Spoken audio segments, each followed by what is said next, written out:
Welcome to the Backyard Professor Responds videos. I found one of the most intriguing, disturbing, eye-opening interviews of Garry Nolan on UFOs/UAPs, and I have to share this with you. Are you ready to have your minds blown?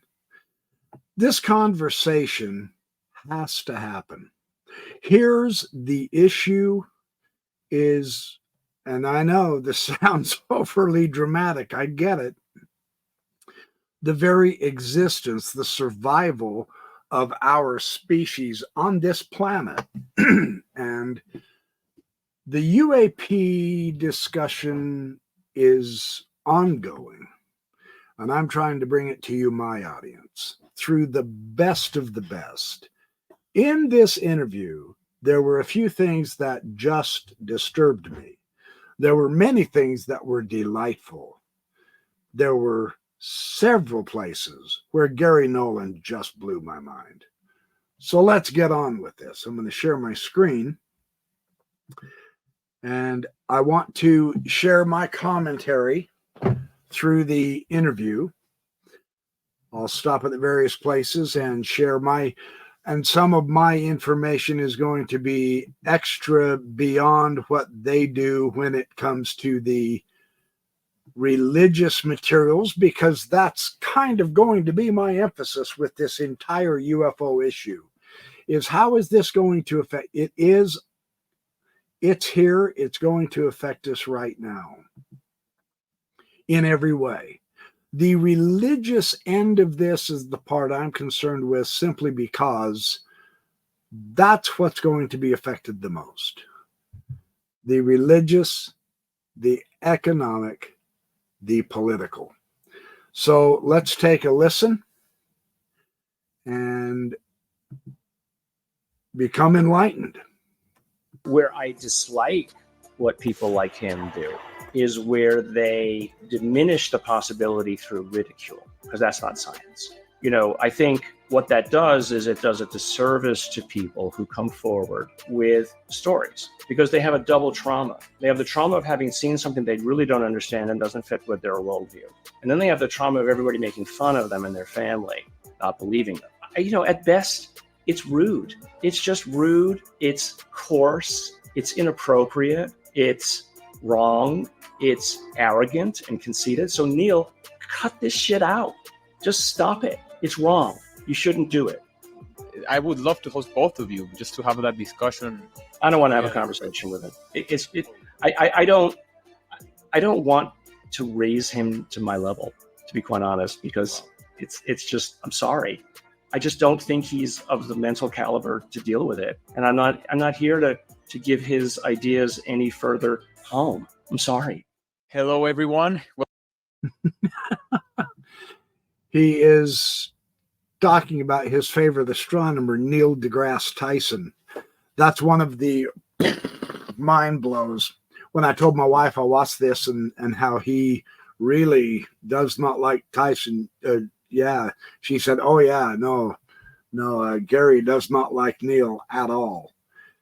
But it's the way he explains why. And this is one of the important parts of this conversation, because we're not only in the process of moving backwards in order to move forwards in a better direction, but we have to adjust our biases and our thinking, and some are taking longer than others. And so we will get into that as we go. But yeah, that's quite the earthquake right up front, isn't it? Wow. I like this interviewer. This is through conversation. He's a nice guy. He does a great interview.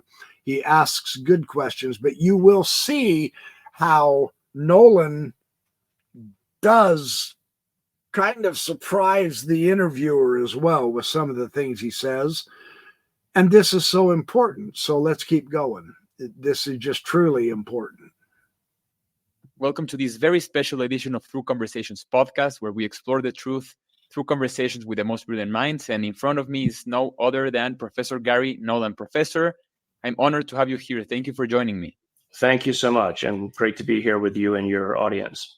I'm excited, and they'll be thrilled as well to hear you and to see you, because the past we were just talking about the past weekend and the past few months and the whirlwind that we're living through in this reality. I actually saw a meme yesterday that said, like, hey, there were a bunch of aliens together and they were like, hey, what are you watching now? Haven't you watched this season of Planet Earth? It's crazy nowadays. So maybe they're watching and they're saying, like, this is just insane. But before we get into all of that, Professor, I know you're very fond of Carl Jung, and you've read him before. And I was wondering. Now, this surprised me because I like Jung too. I'm a Jung reader without question. And his book Aeon is really good. The symbolism of alchemy and symbolism, I believe it's called, is spectacular. And the Conjunctionis, I can't remember the full name of the book. It's about that thick. Hold on, I'm going to do a BYP move on you so that I can go get the book and show it to you. Here it is. Yes, of course. This is worth doing, I promise. Carl Jung was absolutely magnificent beyond belief. The Mysterium Conjunctionis. Incredible. It's a gigantic book. It's 700 pages thick. It's huge. And then Psychology and Alchemy. That was the name of the other book. And then the Alchemical Studies. Jung, and then I've got Aeon over there also. Jung was an amazing read. So this is a very good start as far as I'm concerned. No wonder Garry Nolan is so in-depth with this. But how he describes Jung with the UFOs was new to me. And I really enjoyed this. So I'm looking forward to sharing this part with you without question. How did Carl Jung influence your perspective on life out there, UFOs, and all of those perspectives into extraterrestrial life? Well, I think the most well-known of the, let's call them memes from Carl Jung, is the notion of the collective unconscious, right? This notion that not that there's some sort of psychic power that connects people, but that there is a framework that we evolved into that structured our brains in a way that have us looking at the world in a very universally similar manner. And that those underlying archetypes, as he called them, the archetypes of the collective unconscious, those archetypes are so built into the instinctual aspects of how our brains operate that we can communicate with that underlying basis and understanding, that I can talk to you without ever having you or I been brought up in the same, educational system, and yet we seem to have a common framework for how we view the world. There are inbuilt archetypes. So I think, I read a lot of science fiction, and it made me ask the question, would aliens have the same archetypes? Right? I mean, obviously, if they had their own upbringing and environment, et cetera, and their own cultural differences, probably there are different sets of archetypes, but there must be somewhere universal archetypes that transcend even species boundaries. And we can look locally at our own varied species around the planet and realize that there are archetypical similarities across species. So, the open question is it similar further beyond to talking about the potential of others, alleged others. And that's kind of the first bit of it. I thought this was remarkably interesting. The one thing I loved about this interview, without question, is the the moving forward and opening up to new ideas. We, as a species, are so distracted. The Hopis and the Navajo especially have been telling us now for decades, and now they're on YouTube and they are describing how we are so distracted with trivial irrelevancies that we're not getting the message. we've lost our way, so to speak. This theme of the archetypes, do the aliens have the same archetypes or not, is incredibly intriguing. If we ever do get in touch with them, I know there's some who claim we have, and if we do begin communicating with them, and I'm well aware, Danny Sheehan has said we do have one of them alive, and there is an attempted communication, and they are able to talk to us, but they don't have mouths, so it's telepathy, which is just wild. If I was raised on Isaac Asimov and Arthur Clarke and Stephen Jay Gould and the Carl Sagan, etc. I mean, who hasn't read in his book Candle in the Dark the parable of the dragon in the garage, right? This type of skepticism is necessary until further evidence comes in, and we should, I mean, if we're in tune with the scientific spirit, and Nolan here in this interview says we are not, which is spooky to me.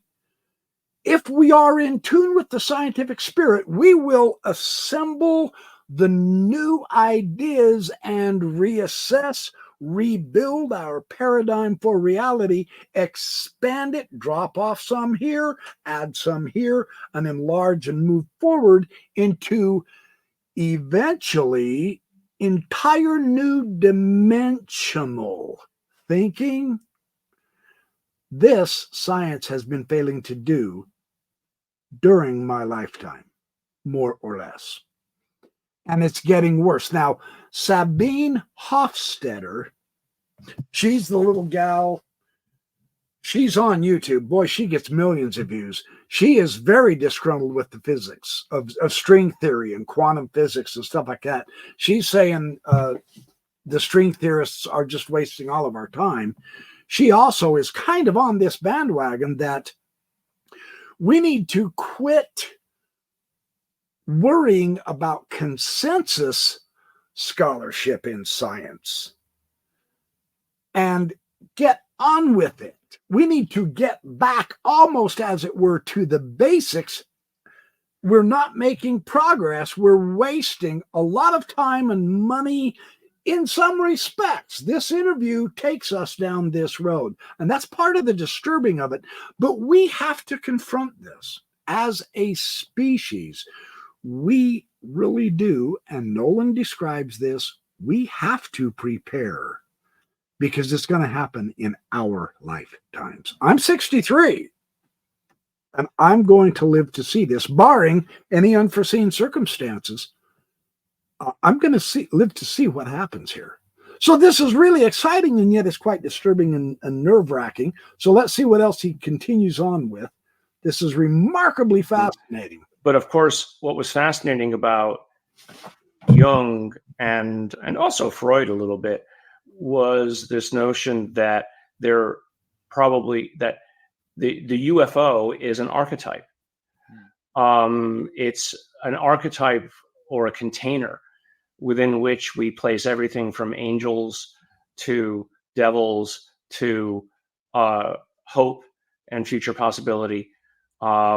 It's a container that I put in as that inflection point beyond which humanity can potentially attain and not, walk off a cliff in some sort of self-inflicted cataclysm, which we seem to be all worried about presently, that we're about to walk into a buzzsaw. And, the hope of something that survived that, to me, is a goal. I love how he says this too. We are approaching an edge here, and we have to survive this edge as a species. Now, this is why I'm on this bandwagon now. I want better for my children and my grandchildren and my great-grandchildren. We have to get beyond the selfish. For me, and we have to broaden ourselves. This is an imperative. There's no choice, because we have brought ourselves to a really bad brink, and it's a no going back brink. But the chilling message that Nolan brings in this interview, we need to take somewhat serious, more serious than we ever have before. And I'm not convinced we're up to it as a species. And that's what terrifies me. So I'm going to try to help share this information of the impact of aliens in our lives from the stars. It's not as crazy as you think once you hear his rationale and thinking on this. It's quite remarkable. And unfortunately, I've got to go through a commercial. I apologize. I'm doing this live. We may struggle with fear and anxiety. All right, that's enough of that noise. So it seems as though the archetype in itself also, let's say, for example, because I know from your trajectory and from your experiences, you've experienced some sort of extraterrestrial encounter, perhaps two of them in your lifetime, and connecting it to the archetypes and the collective consciousness. In that sense, your idea could connect with mine, and also maybe, influence the way I experience or imagine the possibility of interacting with aliens or with other species, correct? Yeah. Well, I mean, now see, the interesting thing to me here is Garry Nolan has had two experiences with UFOs. Now, I never have. I've never had any experiences with UFOs in my lifetime yet. I don't know if I ever will. But rather than becoming, and I know all the experiences are different. I get that. I'm going to try to keep this on the level here. Just stay calm. His experience did not embitter him. It propelled him into becoming one of the truly great scientists who is exploring this truly great subject. So I'm very grateful for his experiences. Seriously. This is critically interesting. I just want to, set the boundary conditions that I think the field at large needs to, and let's stop calling it alien, because alien has implications. Alien, is so wound up with the ideas of Hollywood, right on, and what an alien means, as opposed to non-human, right? Or at least, I mean, you still have to be careful about future humans coming back. Do you still call them human? Or alternative reality humans, are they still human? And so just say something that clearly is not present day human. And the reason he's saying this is because one of the theories is that these UFOs are our future selves coming back to visit us. Intriguing, for real. But he's not so on board with that. But the idea of let's change the nomenclature because of the connotations, and let's move this thing forward into a more realistic attempt to come to a better understanding. I am 100% with him on this. Yeah, there's some things we have to quit naming by the inappropriate words, because they keep images in our head that are outdated and wrong based upon new information that we've received on the relationships, the potential relationships between us and them. So this is critical. This is why I wanted to share this with you. One reason. I like this approach. Encompassing other intelligences. And so as long as we can keep that as the framework and start to institutionalize that into the language, that helps. It gets rid of a lot of biases. And so, that's the reason. Now look, we've all got biases. That's the granted. That's not the problem. The problem is when we maintain those biases, even in light of new abilities and ways of understanding things that show the biases are wrong or incorrect or misguided, then it's foolish to maintain those biases. And yet, what does our species do? We hold on to our biases instead of learning the new knowledge, throwing the old away, and expanding ourselves into an improved group here on our planet. That's what's called for. And I hope it's a hurdle that's not too big for us as a species. What Nolan says at the end of this interview scares me pretty bad. Let's keep going, and I'll show you what I mean. I thought around what it was that I saw was certainly an instance of an archetype, whether it was what I can in retrospect see was a classic UFO event, something that went over my head, like 40, 50 feet over my head. To a 12-year-old boy, it was lights on something that vaguely looked like a saucer in the dark. At the level of the trees going right over me soundlessly. In my bedroom, it was little men. What were they doing in my bedroom, at the age of 7 or 8 or however old I was? I'm constantly changing my idea of how old I must have been based on how old my brother was at the time. And so, while neither of those interactions were negative or positive, they were mind expanding for a young boy to realize that there was something else, because I was clearly not sleeping in either case. And so what was that? And so it caused me to question everything for my whole life. So let's expand that to society at large. If those kinds of archetypes show up on a regular basis to many people, two things. One, what does it tell us about the human brain structure that it seems to see this stuff so quickly or easily and infer that it is other, versus, let's say that these alleged observations are real?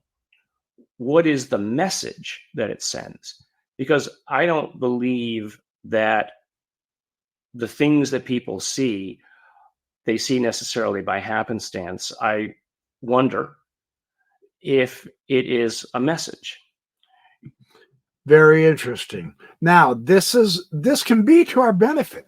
Understand, this is part of I'll say the glory of our species is our curiosity and our desire, our need to know. We hate the unknown. We get very, very nervous. We actually get ungodly aggressive and mean with unknown. And this we have to learn how to curb, I believe. But so his approach here is critical for your own individual psychology, yes, but understand this psychological Jungian archetypal feeling, this impression, this experience.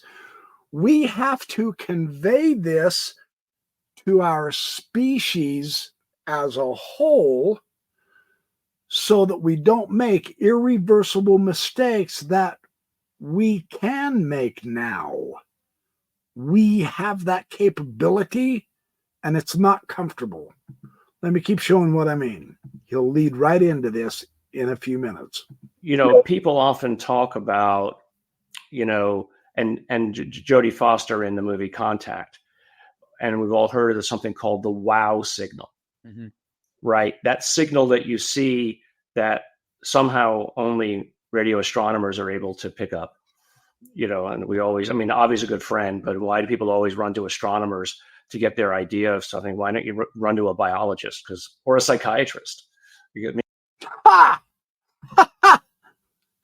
I love it. Isn't that interesting, though? Our psychology is such that we've got to go to the astronomers. Now, what he says about radio astronomy is something else that blew my mind.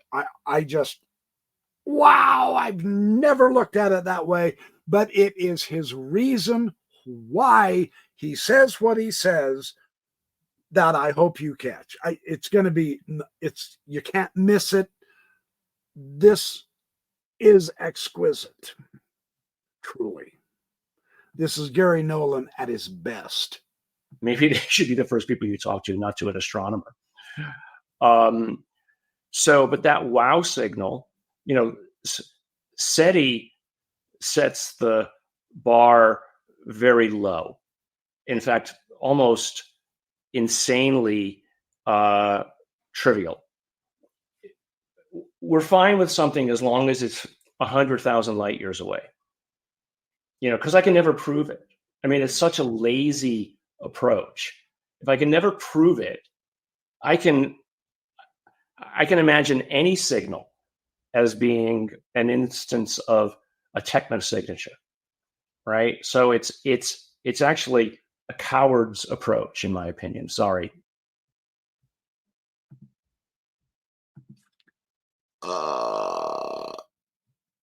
Let's keep going. That is amazing. I've never saw SETI that way until he explains why. Wow. This is why Garry Nolan is so good. Let's keep going. That was a shocker to me. Radio astronomers. It's a coward's approach. How about you ask the question, not, is there something here?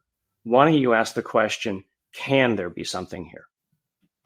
Because then if you start running the numbers, you find that even a technological civilization as simple as ours, or perhaps 100 years from ours, where we could imagine launching just a simple rocket with a sufficiently powered AI that it could be, in essence, a von Neumann probe, even at 10 to 20,000 miles an hour, we could populate the entire galaxy with human-like things seeded on other planets in a mere 5 billion years, right? I mean, 5 billion years sounds like a lot of time, but the likes of Neil deGrasse Tyson and all the rest ridicule the idea of ET by saying, well, they couldn't get here in any reasonable time. Well, define reasonable. I mean, the universe is 14 billion years old, right? So there's plenty of time to get from one side of the galaxy to the other in 5 billion years at rocket speed, 10,000 miles an hour. Pump that up to 0.1 C of light, and now suddenly you can do it all in 500,000 years. You could be everywhere. So it doesn't mean that the person who stepped on the ship in the first place or designed it is the one that gets off on the other side, but your intellectual grandchildren can be there. So, wow, major insight here for me personally. I had never put that together, but the poo-pooing of the idea of ET being here simply because they haven't had enough time, Nolan just destroyed. It wouldn't be the same person that started the journey, but we could fill the galaxy with Earth-like beings in just 5 billion years at our current rate of technology, man.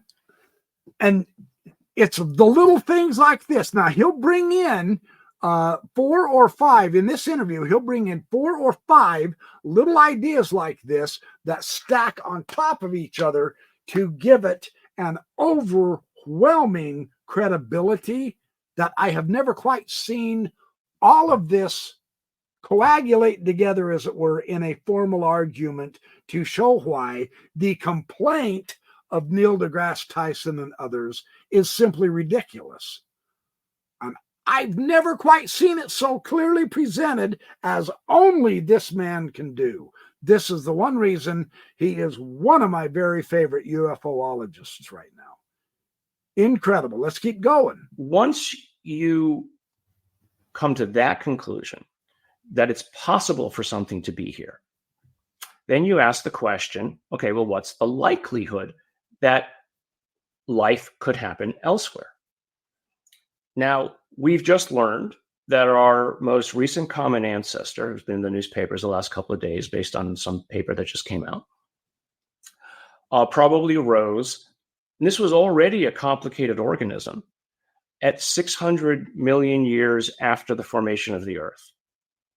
So 600 million years from amino acid goo to something that looked like a paramecium seems like a pretty quick evolution of something. So that begs the question of, did it originate here? Stephen Jay Gould and Niles Eldridge were ridiculed for their concept of punctuated equilibrium in the evolutionary scheme of things, where there were long periods of stasis and then all of a sudden quick, tight, fast change.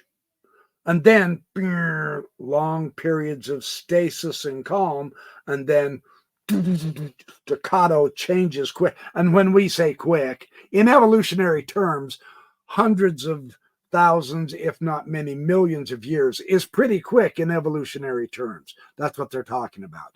But the very beginning of life, starting that quick early on, is the ultimate punctuation. That's staggering. I don't know if you're aware of that. Is mind-boggling.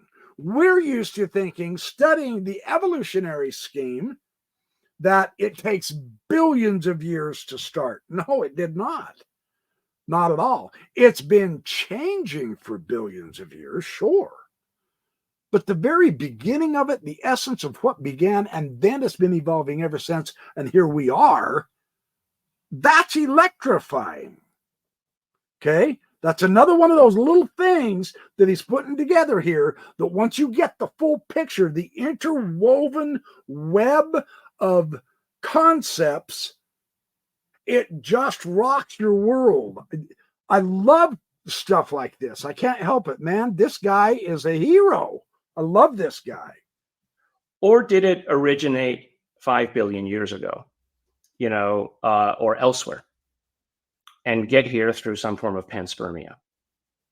Actually, Avi wrote an interesting article, or one of his blog posts just recently, saying that, and he was touching on this recent common ancestor point, saying that, look, you could have given it another billion years of time of development if it had arisen on Mars, because Mars wasn't necessarily a molten, slag. We cannot wake up the morning after Election Day wishing we had done more. The truth is, like we were at the time. Or you could imagine that it happened somewhere else and got here via, an ejected rock from another solar system. And so, and that's sort of imagining it, let's call it the old-fashioned way, right? That it arose and was just primitive and got here, with time. Or you could imagine something happened as many as 8 billion years ago and, rose to, civilizational prowess, and then managed to get here, perhaps the more sci-fi way. And so it's funny because I have a lot of these conversations with people. We don't know. The bottom line is we don't know. And he's aware of that. And he says that. However, with science, we deal with probability, not possibility. There is possibility involved, but probability. And as we acquire more knowledge of both our Earth, the stars, the universe, dark matter, E equals MC squared, biological, microbiology, chemistry, etc., the more we acquire, the more we learn how to better adjust the probabilities. And some of those adjustments rock our reality. This UAP is just such an adjustment. Throughout the course of my lifetime, it has been the fashion. It has been the science to ridicule, mock, belittle anyone who even dared say they had any kind of experience because the government was trying to keep it quiet. Those days are over. Now this is our discussion. So to enlarge our abilities to be able to carry on this conversation, to prepare for our very near future is imperative. Let's keep going. Let's keep going. And they say, well, it's arrogant for us to think that we're the only ones. And that's lay people. That's not another scientist. I mean, that's just a person on the street who looks at the stars and realizes the vastness of space and thinks that, and comes to the easy conclusion that to imagine we're the only ones is arrogant at best and statistically, stupid at worst. So put that together with it can be here, not that it is here. Put it did exist somewhere, it can get here if it wanted to. You come to the near certain conclusion that something is probably here. He's careful. He's using the probability. He's careful. He's trying to keep it on the ground level for reality. But you notice how it is our expanding knowledge of our own cosmos that is changing our ability in order to have this kind of conversation. We set up various different telescopes up in space, and it blew our minds because our galaxy doesn't just have a few hundred stars. Our galaxy doesn't have a few billion stars. It has trillions.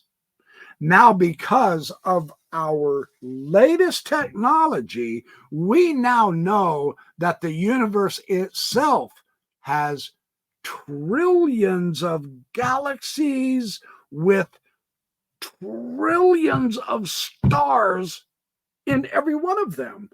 The expansion, the size increase is so staggeringly breathtaking that we are forced to adjust our probabilities the way Nolan just showed us. And this is seriously significant because there are those who continue to want to act like cavemen and mock this new enlightening way to grasp a more realistic probability. And that is what Garry Nolan is against. And I throw my towel in with him. I am 100% with this man in pretty much everything he says in this interview. This is why I jumped on this conversation. This kind of information, this kind of an update is what gets my juices flowing. And I'm hoping to transfer this to the audience. We have a reason to be excited to be alive, man. This is the biggest news ever. And we're living in it. So, sometimes I have a habit of overdoing this. The subject can't be overdone. This is just incredible. I love this stuff. Right. So that's the kind of logic train that I find disappointingly absent in the people like SETI, Seth Shostak, Neil deGrasse Tyson, who are perfectly fine to have it elsewhere because that keeps their money train of $50 million, $100 million, $1 billion satellites in business. How about spending a fraction of that on looking at the wow signal that civilizations might have been encountering or observing for the last several thousand years in the skies above us? That's the... Okay, now this is critical. And again, it's because of the emphasis that I'm going to put on all of this, all through this. He said putting a fraction of our money from SETI, which is ridiculously silly because it looks far away, and let's come right here, right now, and recognize that throughout the last several thousand years of our civilizations, there have been records of encounters with ancient beings. And I know you see these videos, the Anunnaki. You see this Dagon tribe, and we're from the star Sirius. The aliens are from the star Sirius. You have this incredible Oannes, a fish-like being that in ancient Babylon and Mesopotamia came from the sea and taught people culture and civilization. And now those old wives' tales, those fairy tales, those myths, those idiotic invented stories because they were so pre-scientific, now turn out to be the real thing. Now it's not so goofy. And this is what's so amazing. We have trouble adjusting to this kind of acceptance because we've poo-pooed it so long. And it's very hard on our self-ego, because we are the pinnacle of creation as humans, to recognize that we didn't know spit for the last 5,000 years. And we're heading in the wrong direction because of that. Our ignorance has caught up to us. So we can do one of two things. You can work with it, eliminate it, and add to our store of knowledge and move forward, or we can die. I want to live. Let's keep going. Nolan's on a roll here. The Lao signal, which loops back to Jung, and that, you have the possibility that other cultures don't necessarily have to intervene and land as the saviors and the messiahs of human development. Their signal could just be, look, you can get here too, if you just apply your mind to it, but we're not going to show up and hand you the keys to the castle. You have to learn. And interestingly, that's a lot of how religions actually operate. God doesn't show up and he gives you a set of rules. He doesn't give you a set of answers. That is so key. He gives you a set of rules. He doesn't give you the answers. Now, astonishingly, that is what the atheists bitch and moan about all the time. Oh, God is so stringent. God gives you a bunch of stupid, dumbass rules that have no application today. This UAP phenomenon brings us right back, astonishingly enough, to those very basic rules. And Nolan will explain the reason why toward the end of this video, and that's what freaked me out. This is spooky because we think we know more and know better, and it's going to get us extinct if we're not very careful in our future. Let's keep going. This is what's so educational about Garry Nolan. He shows all sides. He's covering all aspects of this. You notice he's been talking about the psychology. Now we get a little bit of the religion. We're going to get a little bit of the science. We're going to get a little bit of the astronomy. We're going to get a little bit of the chemistry, etc., because all of the little bits add up to the large picture that is different than when even I was a child. It's happening within my own lifetime. This is what is so exciting and intimidating. The rules are just there as a framework. The answers are for you to figure out yourself.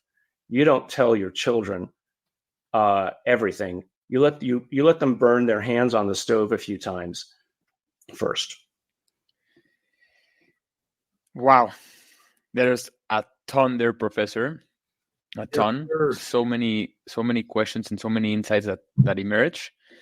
And I just don't wanna botch your ideas. I do have to make a question here or a comment. And you mentioned, for example, I've hosted Professor Avi Loeb and I've hosted Neil deGrasse Tyson, and you mentioned both of them. You also mentioned that there could be a possibility that these non-human entities are already here, or could be already here, or have the possibility of being here, teasing us with those signals that we could also go there. Not necessarily, like you say, we're maybe not the center of attention. They're doing their own thing out there. And so I know that Abby works with you at the Soul Foundation. I know that you differ with the ideas of Neil deGrasse Tyson, but if you could... You ready to have your mind blown again? All right, here we go. Don't tell me I didn't warn you. This is incredible. Could have, if right now talking about gut feelings, because I believe your gut feelings are very synced and very, they have the pulse into all the statistics and possibilities and probabilities. So are these non-human entities us in the future, or multiverse? Like where right now is your mindset in terms of those things, and how would Abby and Professor deGrasse Tyson react on those ideas? If I root my answer purely in physics we understand today, my answer would be, if they're here because of von Neumann possibilities, right? That they evolved elsewhere. They set up basically time capsules that they sent around the galaxy that landed, made more copies, went elsewhere. They landed. When they did, they're either AI that makes something that they can interact with locally. They create avatars of some sort. Or, I mean, that's the easiest and safest for me to imagine. The next level imagining is, somebody who's figured out how to get at least close to light speed so that they can take advantage of time dilation. And they can get on the bus on one side and get off on the other, and through either hibernation or something like that, they're still the same thing when they got there. Less likely, more towards the fantastical, because we can't imagine what that technology is yet. Even RAM scoops and other things. If you're traveling at close to light speed, a hydrogen atom will rip through your ship at that speed. There's a great video somewhere of what would happen if a hydrogen atom were traveling at the speed of light and were to hit Earth. It's pretty interesting. I didn't even realize the amount of energy that a simple hydrogen moving at that speed could accomplish. So, if you're a ship traveling at light speed, you have to worry about those hydrogen atoms. So fascinating. I had never thought of that either. But I want you to observe the characteristic of Nolan here. Now, this is what we need to learn. I'm coming out of a religious apologist mindset in my lifetime. Okay. I was born and raised Mormon. I became a Mormon apologist. I did the whole spiel, got married in the temple, born and raised Mormon, good, faithful, 4-year seminary, graduated well, went on a mission for 2 years, got married in the temple, ended up going through a divorce. I did the whole spiel. I wanted to prove myself to God that I was still worthy of his love. So I became a Mormon apologist for well over a decade, etc.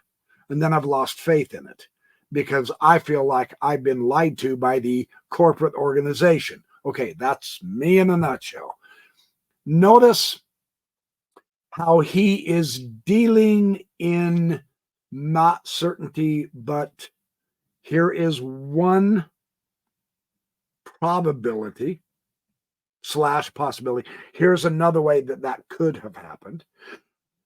In the one scenario, there's just simply no way we can grasp the technological needs and abilities. So that, from our point of view, is less likely. This attitude of less than certain, this is what we humans have so much trouble with, and especially we religious humans. And I'm going to throw myself in that, even though my former religion calls me apostate and some even think I'm evil. It's all good. Don't worry about it. But this flexibility is what I want to emphasize. Watch how Nolan, he is presenting us with the cutting edge science and understanding, which is what we have to do. We have to get right to the edge and then bump forward to make our progress, to expand our minds, to expand our souls, our spirits, our intellect, our psychology. We need to double up and hurry up with this in our psychology for what's coming, if it's not actually already here, as part of the reason I want to show you this video. So this theme, religions want the certainty. Well, we all do. Some claim they have it. I think this UAP phenomenon is going to absolutely blow that paradigm out of existence. And this is the psychological blow that we have to prepare for. I'm sorry if that offends anyone, but we got to hurry. We really have to hurry.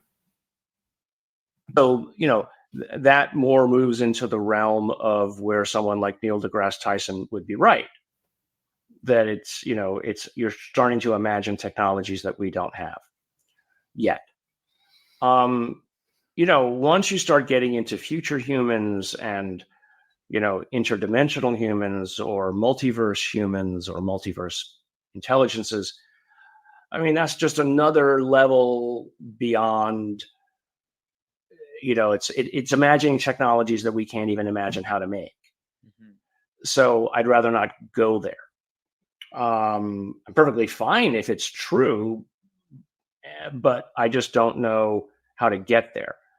And so, so that in those circumstances, I'd be more likely to credit Neil deGrasse Tyson with saying, well, come on, where I dislike what people like him do is where they diminish the possibility through ridicule, because that's not science. I think what that does is it does a disservice to people who come forward with stories, because they have a double trauma. They have the trauma of having seen something they really don't understand and doesn't fit with their worldview. And then they have the trauma of everybody making fun of them and their family, not believing them. Right. And so that's just, at best, it's rude. It's just rude. It's coarse. It's inappropriate. It's wrong. It's arrogant and conceited. So Neil, cut this shit out. Just stop it. Yeah, I quit reading him a while ago for just that reason too. And this is important because this is part of our psychological and our attitudinal adjustment that we must begin to make, and we must begin to insist to our peers and those who want to teach us the science that they too have to drop the stupid attitude and let's get serious with the science. I'm 100% behind this guy on this. Truly. It's wrong. You shouldn't do it. You wouldn't want anybody making fun of your ideas like I do on a regular basis these days, but that's just quid pro quo. Right? It's like you don't want somebody doing that to you, so don't do it to other people, especially people. Now, this is so simple that it's very, very effective, but I'm going to emphasize this because I suspect some of us may have missed this point that Nolan just pointed out. That is a very famous saying going back into deep antiquity and repeated through the course of time over and over and over again, because we are either too damn stupid or we are too damn proud to do it. Even Jesus said something similar to it, and it is a fundamental law. This is one of the ideas that we have to adjust if we will survive what's right now in front of our face, and we don't see it yet, but it's here, and that is, do unto others as you want done to you. Now, if we could somehow gain the maturity, if we could empower ourselves to actually for real do this because it's the right thing, how would that change our world? I'm very serious here. How would it change our world for the good, for our children, for our grandchildren? Enlarge our vision past ourselves, and let's expand into the future further, like several tens of thousands of generations, to say, don't we want our species to continue? That principle is anchor point number one. And it's not just a religious principle. It is the principle that'll make it all work. I just want to emphasize that. Okay, let's keep going. People who are not as conversant in the sciences as you are. I am. Avi is. Both of us are far more accomplished than the likes of him. He's a TV personality. Stop believing people like that. Stop putting them on the TV shows just because they're bloviating, nonsense spewers. This is our Model 10 bracelet. It wasn't the first piece I made. Sorry. You have to categorize this for people so that they understand that a person like that is not a scientist. They're just not. They're a TV personality.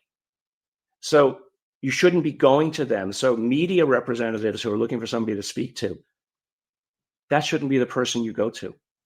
Stop being lazy. Use your brain, find other people who actually can talk about this intelligently and actually have a track record. Yeah, this is another very important point, really, truly. The way to move forward, the way to expand ourselves and have the ability to help maintain our living species as humans is to let's begin to have the experts in these fields help us grasp, so that we are prepared, grasp the significance. Let's grasp the actual reality so that we can psychologically and spiritually and mentally and ideally deal with this vast paradigm change that is here. It's just invisible at this point to a lot of us, but some of us are coming to light, and it is mind-boggling and it is disturbing. See, there's nothing really shocking yet in this video, and yet we're shocked, and he's not done yet. So baby steps, but it's got to be baby steps forward, not baby steps back by mockery and, maintaining this phony image of solid science without this or without that, without this or without that, without that. Otherwise, you're just a kook and you're dealing with woo-woo.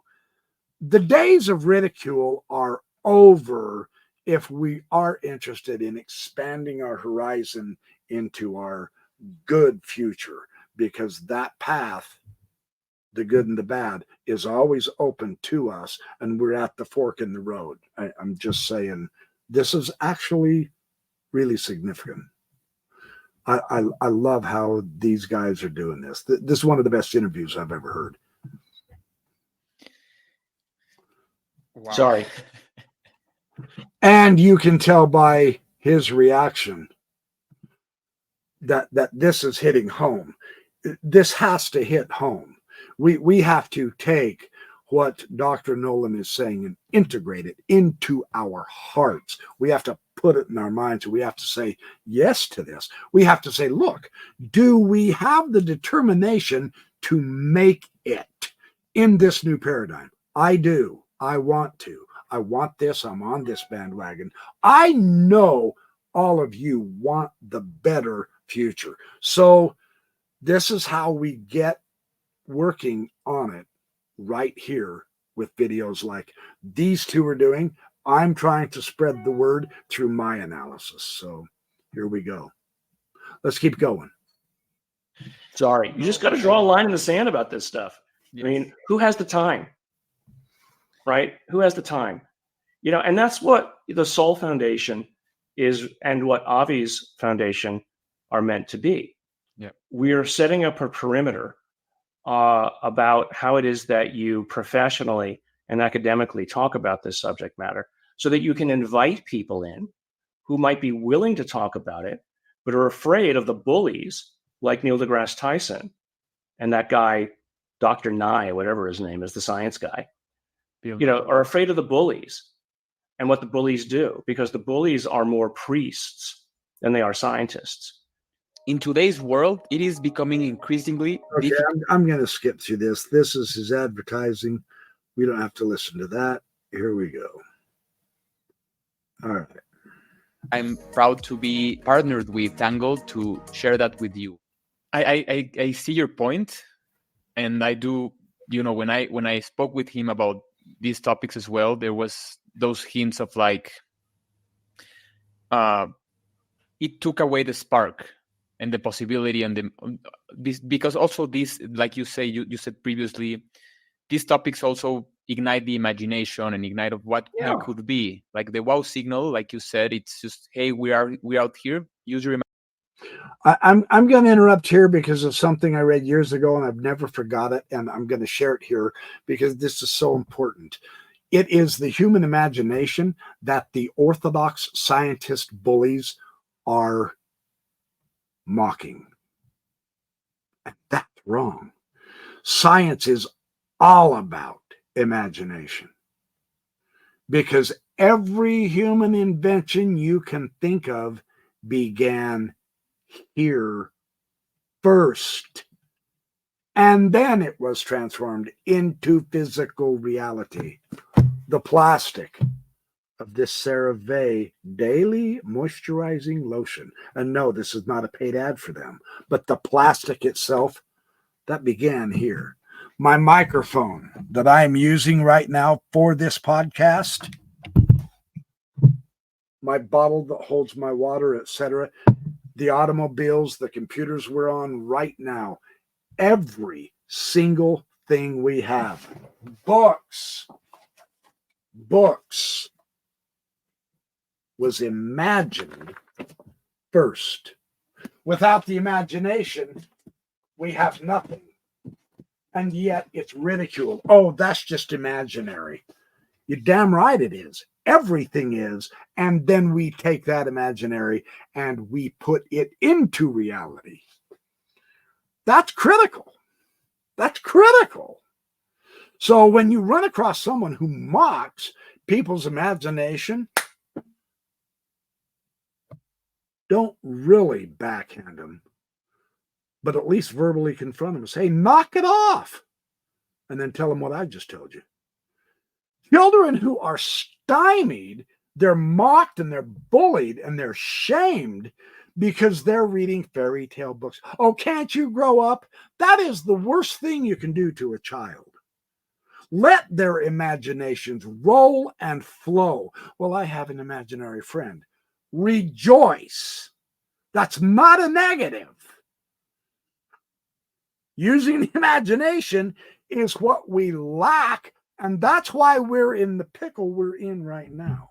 We have to do better because we have our very reality being threatened. It's going to be a major seismic shift, and we're not ready. This is why this conversation is so vital. So let me return back to our regular scheduled program. Imagination, use your mind. And I do see your point. And on the other hand, just trying to maybe find a middle ground here. Do you think that even though he's a media personality, just categorizing it that way, do you think he sparked enough scientific interests in a way that No. more people are I think interested? he might have in his early career, but of late, people will make the argument that you need someone like that out there. No, I don't need a bully, right? I need an intelligent conversant on the other side. I'm happy to have a debate, but I want a debate not based on somebody saying, well, if you got taken aboard a craft, why didn't you bring back an alien ashtray? Well, because maybe the aliens have figured out that smoking is not a good idea, Neil. I mean, it's just like, that's just such a stupid thing to say. And he said it. This is really critically important because that is part of the mockery and it's sheer human, arrogant ignorance that is giving us that mockery. And we don't have to put up with it. I love Nolan for standing up like this. Really seriously, we really don't have to put up with it anymore. We're in a new age now. We're in a new cycle of expanding and hopefully evolving toward a greater good. But we need the courage to keep the forward momentum, and we've lost it through the mockery of the orthodox science and their attitude of only they know what's going on and everyone else is just too stupid to figure it out. Well, that's turned out to be completely wrong. So we need all aboard with a flexibility. We need all aboard with a desire for the better, not just for ourselves, but for our whole species. This is where this is leading, and he'll tell you why it's critical. Multiple times, as far as I remember, or at least I've seen him quoted that way multiple times. So it's just, and I'm using him as an archetype of a kind of thought process that has infected the media and cultural discussion at large that just needs to be stomped out. Because isn't it fun to talk about ideas? Yeah. And limiting ideas limits creativity and limits possibility. And so it's always the data off the curve that leads to discovery. I mean, I can't imagine a Nobel Prize that didn't get there because it was obvious, right? I mean, it wasn't obvious, right? It got there because somebody had the strength of will to realize that they were right and was willing to spend the time creating. You don't get Nobel Prizes by learning how to stop stuff, by learning how to stop ideas. And so if you're in the business of keeping everything the same, then you try to stop stuff. You try to stop ideas. If you're in the business of evolving, you're constantly creating new ideas. And I'm in the business of evolving.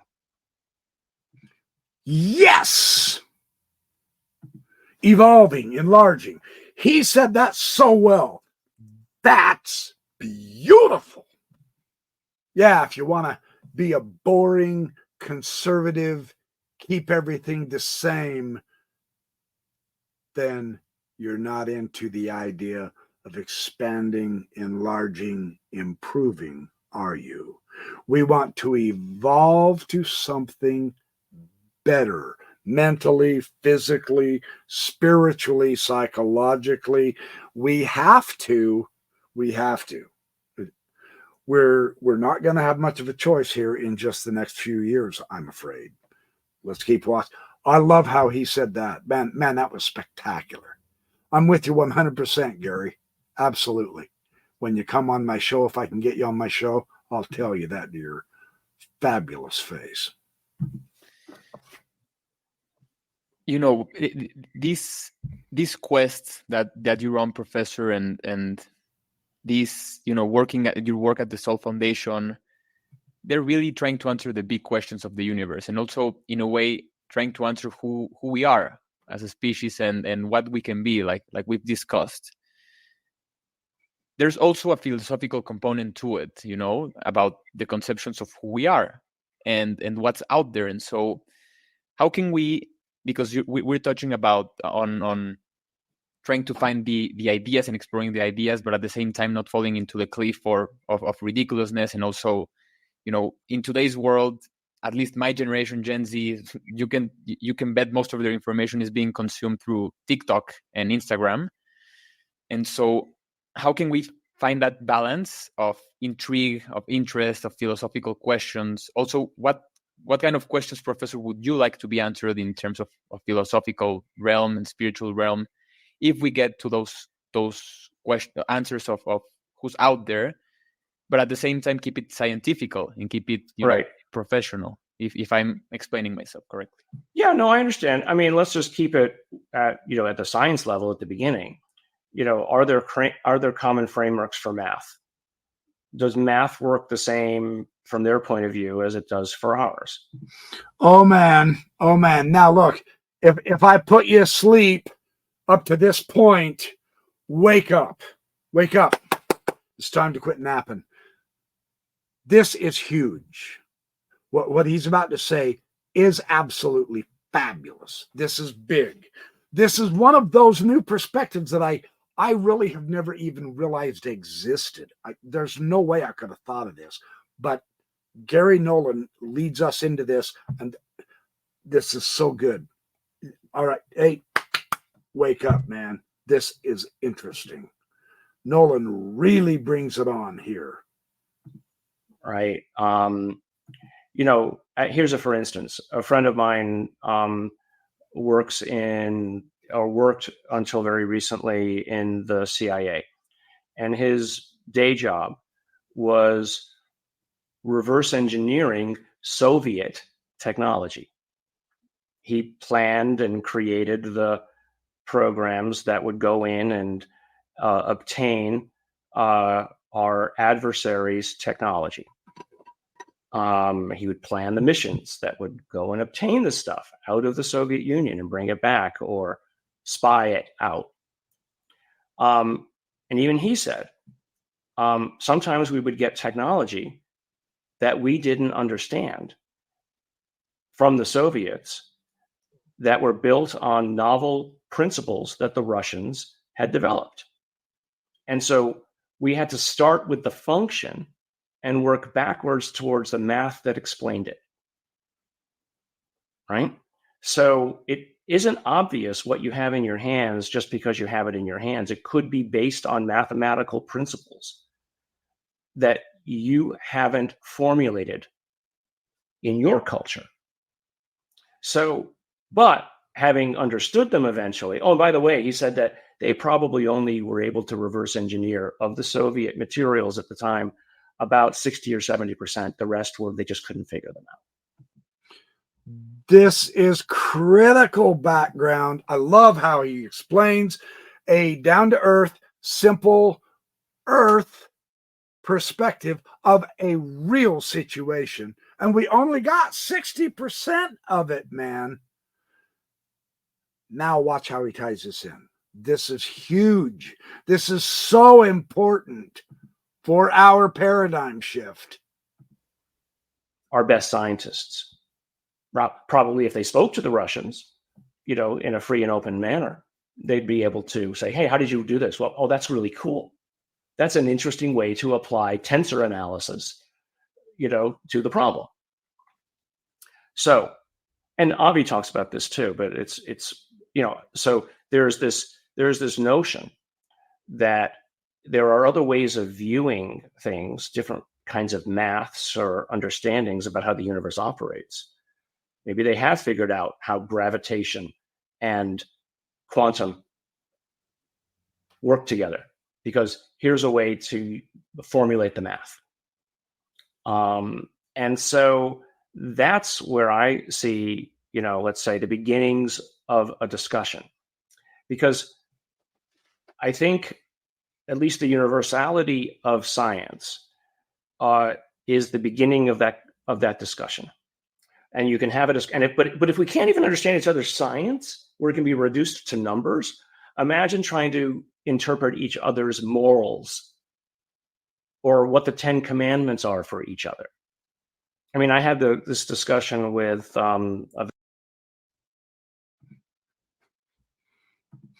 he's not getting religious on you. Don't think that. That's really critical, though, what he said about the 10 commandments of each other. Okay? You're not talking Bible here, just to understand. Okay, he's building it up so that he makes this point, and this is one of the best points in this whole discussion. Vatican reporter just a few weeks ago. I said, do the 10 commandments apply to aliens? Does the first commandment apply, thou shalt not kill? Is an alien fair game? If you kill one, can you be tried for murder? Open question. The Vatican reporter couldn't answer it. I mean, you need, in that case, a council of individuals who are studied in these matters. We can't even agree that humans are the only conscious animal on this planet. And that's the whole vegan versus animal rights versus food rights argument that's been raging for the last 50 to 100 years. Okay, so I lied. He is talking about the 10 commandments, but not as religious laws as such, but more cultural. That is what I was trying to convey. He's going to continue on because this is significant for us to learn how to make the right choice in our futures. You're not a child, you're a man. So stop wearing so many layers to go outside and get the bare. So there's one, a fun one that I put on Twitter a couple of years ago or a year and a half ago was, can you patent alien technology? Probably the most viral, participatory tweet I ever did. Lawyers were coming in who had zero interest in UAP, but it was a thought game that stimulated other people to come in and go, well, let's see. One of the basic tenets of patents is that you can't invent something that's already been invented. So if an alien invented it, can you patent it? Right? Well, one lawyer argued, more than two lawyers in a room with more than one opinion is a lawsuit. Right? So one lawyer came in and said, well, no, yes, you can patent it because human law only applies to humans. Right? Another person said, yes, you can patent stuff because if you really don't know what the function is, but you understand a principle, if you discern a principle from the technology that isn't necessarily the function of the technology, then you can patent it because you invented something that you didn't even know was invented before. Right? So, there's been arguments made, in books and conspiracy theories that fiber optics came from the Roswell craft. I don't know if that's true or not, but somebody said that they found these wiring things and they figured out that if they shone light in one end, light came out the other. And that was how fiber optics was invented. I don't know that that's true. All right. But you could, let's say that was true. The purpose of the fiber optic might have been something completely different than what we use it for. It's a side interest, right? So, I can send a cell phone back to the Neanderthals or Cro-Magnon man, and they figured out how to make glass because they can see this screen, and they figured out that the glass might be made of silicon or sand, right? So they understand that there's something hard that you can look through. That's not a cell phone, but that's a principle that you learned from the cell phone. And so, very interesting. And this ties in, this will tie in with future videos I make on just this concept of alien technology that we actually possess. Just because we possess it and we're working with it doesn't mean we have a clue what it's used for. And yet, in a way, it can enlarge us. It can help us understand something that we haven't understood before. This is why it's so vital and important to get our government to bring out the information that they have for the rest of us. More minds on a problem is a greater likelihood and increase of solving the problem and improving our species. And that's what we're after. That's what we want. Very interesting points here.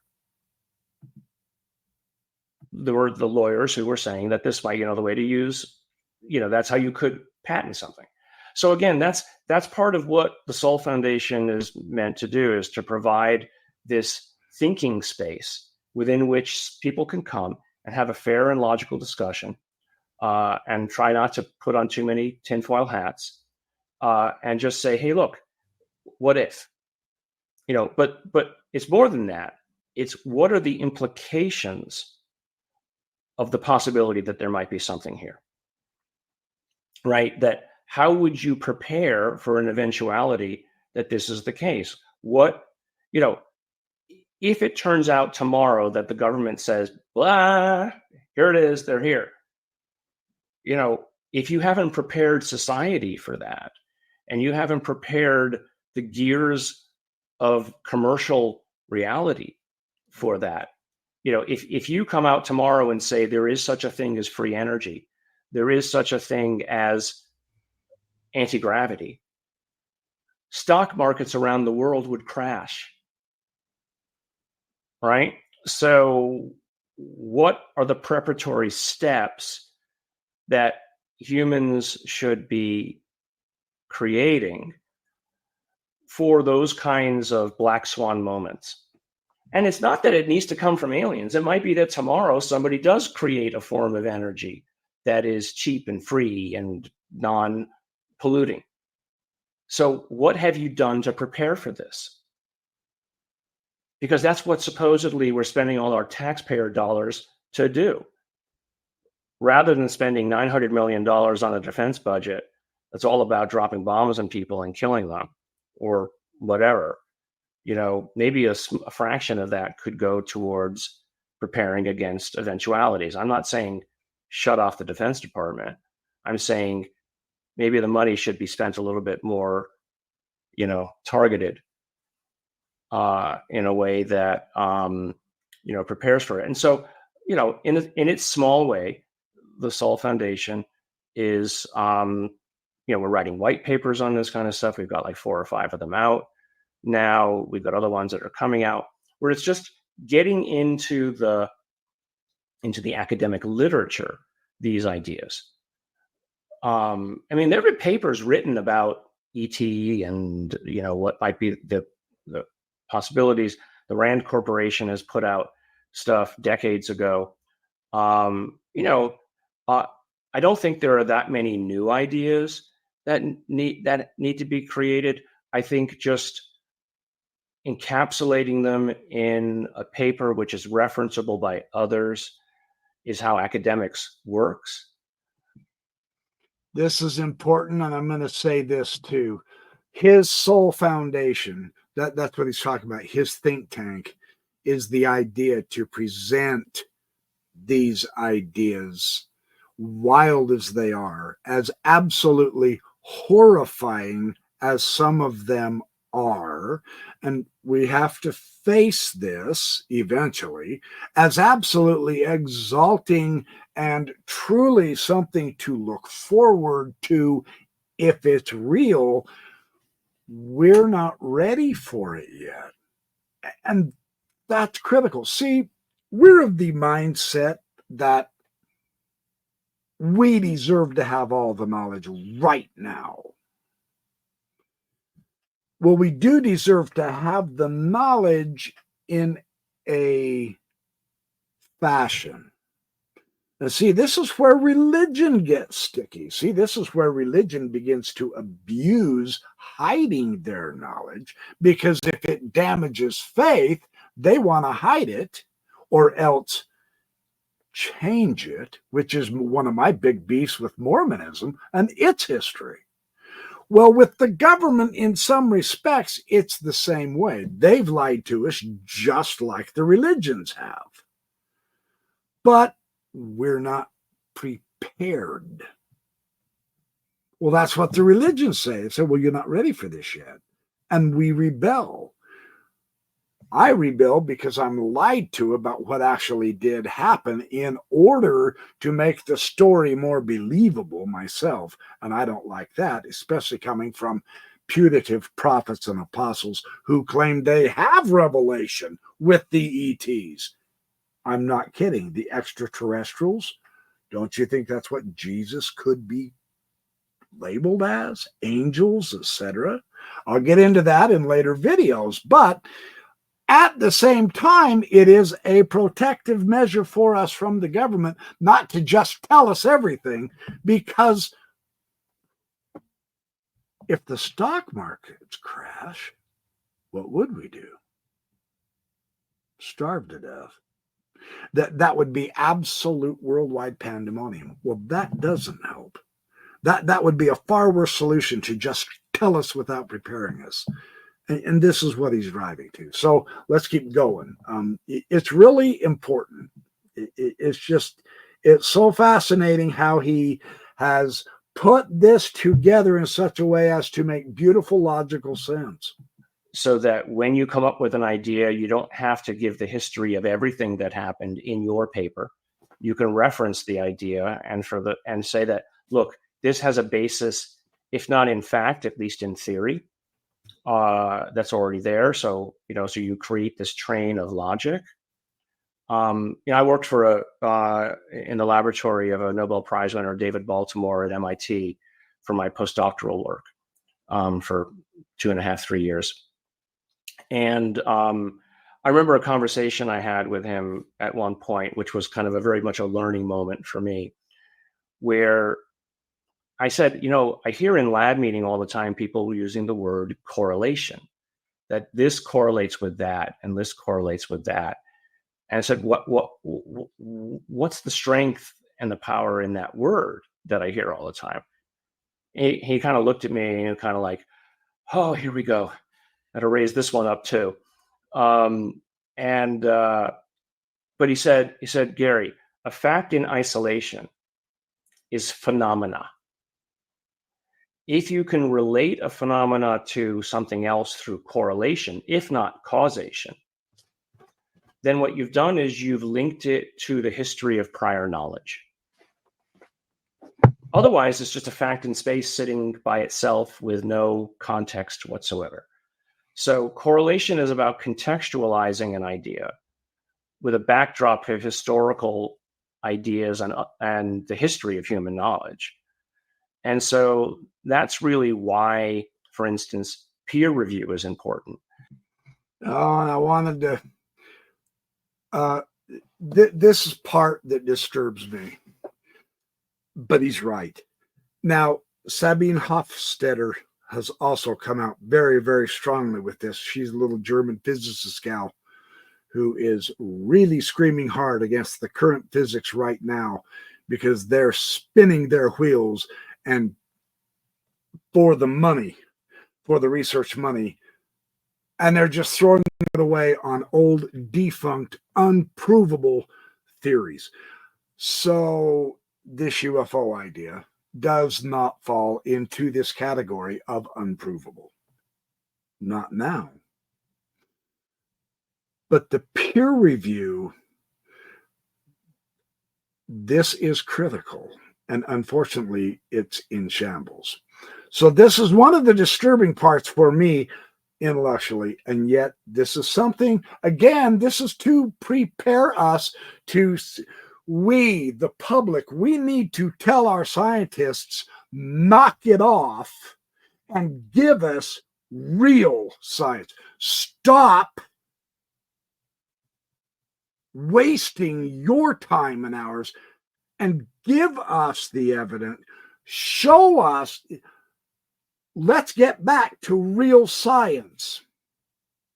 And I don't mean that in the science versus religion. This is not about science versus religion anymore. No, all of this is intermixing now in really interesting, fascinating ways. So this is one of the parts that disturbed me. This makes me uncomfortable. This has taken us off track, but this is dangerous for our safety. And that's why we as public need to get involved with the academia and tell them we have a right to accurate knowledge. This is critical. It's also disturbing. Because it takes a phenomena that is by any other person's view, an unproven fact. And it says, look, here's the methods I used to analyze this. Here's the data, so that you can now look at my data and my methods and say, okay, well, at least the data is real, or the data was faithfully produced.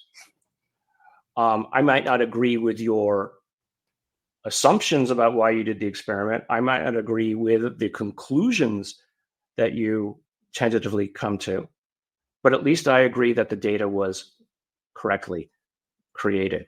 And I think people make the mistake thinking that peer review is about agreement, that the conclusion is real.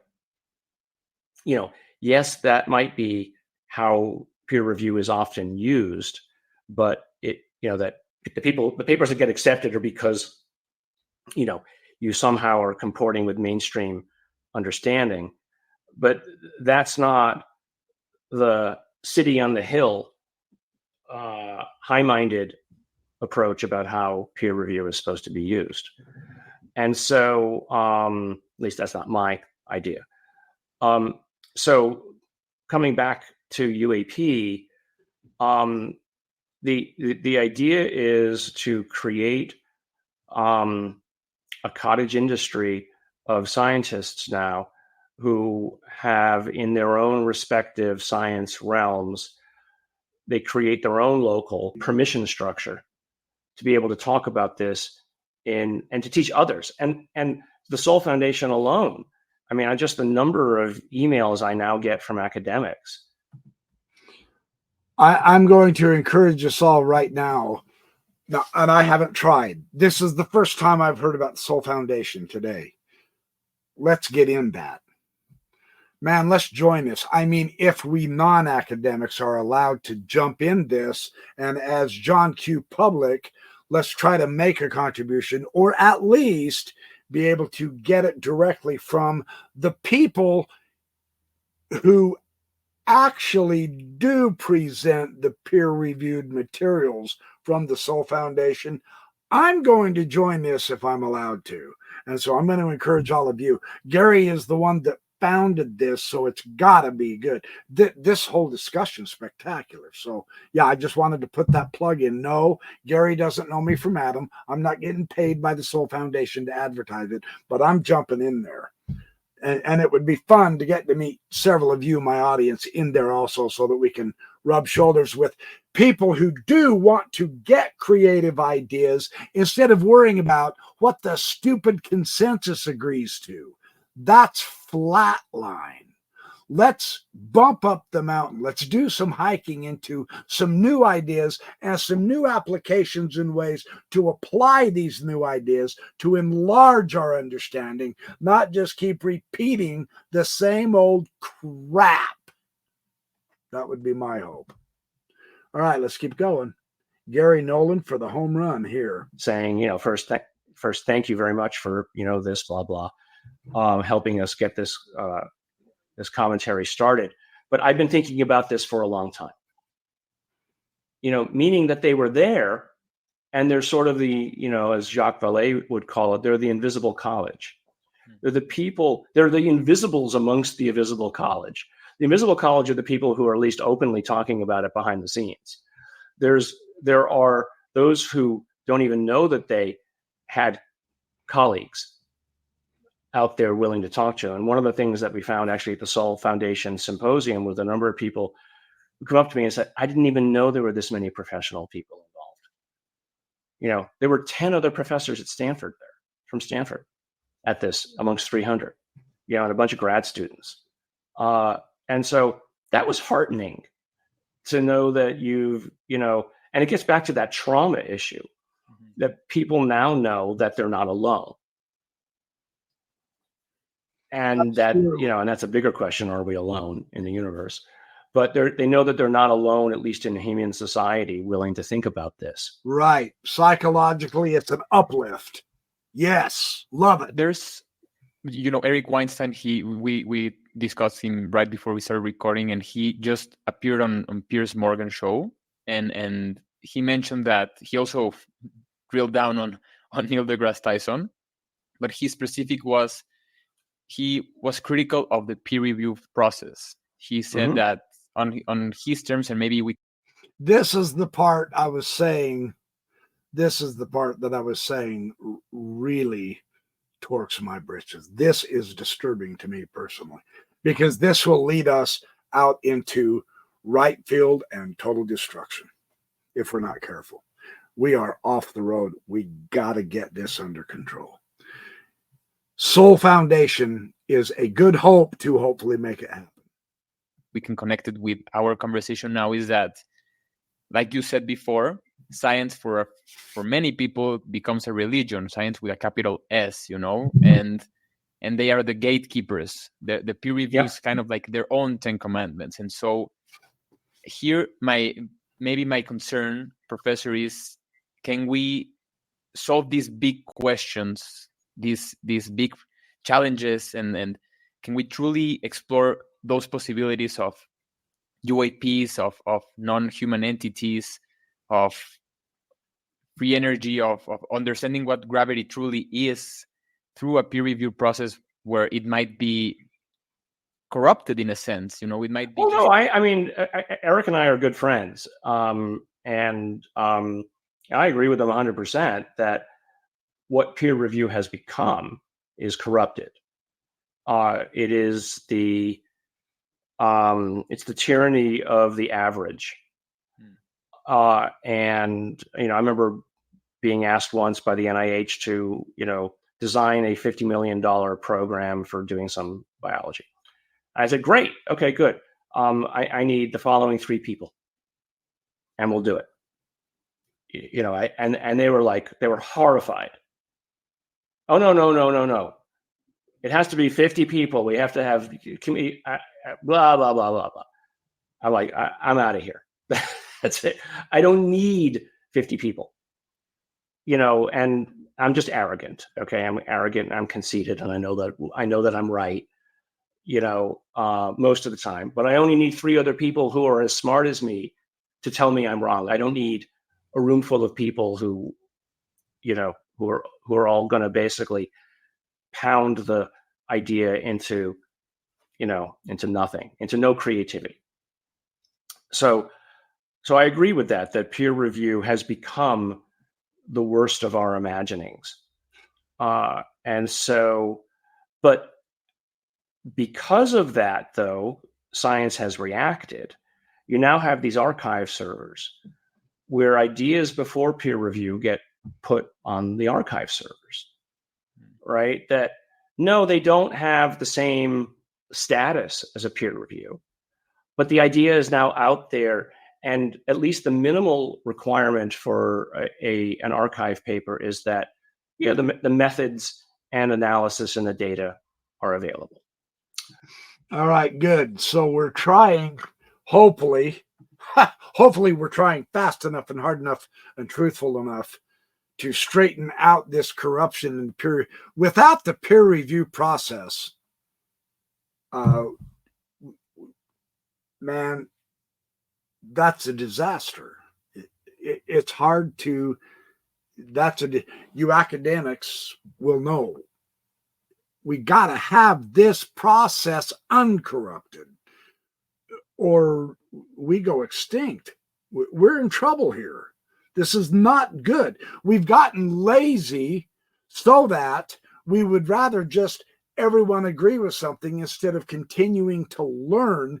And then by just worrying about a consensus scholarship, they block and stop and throw out any new ideas, and spookier still, any new evidence if it disrupts our peaceful ideas that the majority of scholars agree on. And so it must be right. That's fatally flawed. That's what disturbed me about this. But this archives thing, that's a potential to help us out of this. Yeah. We've got to, man, we've got to stay on the straight and narrow with this stuff, man, or we go so astray.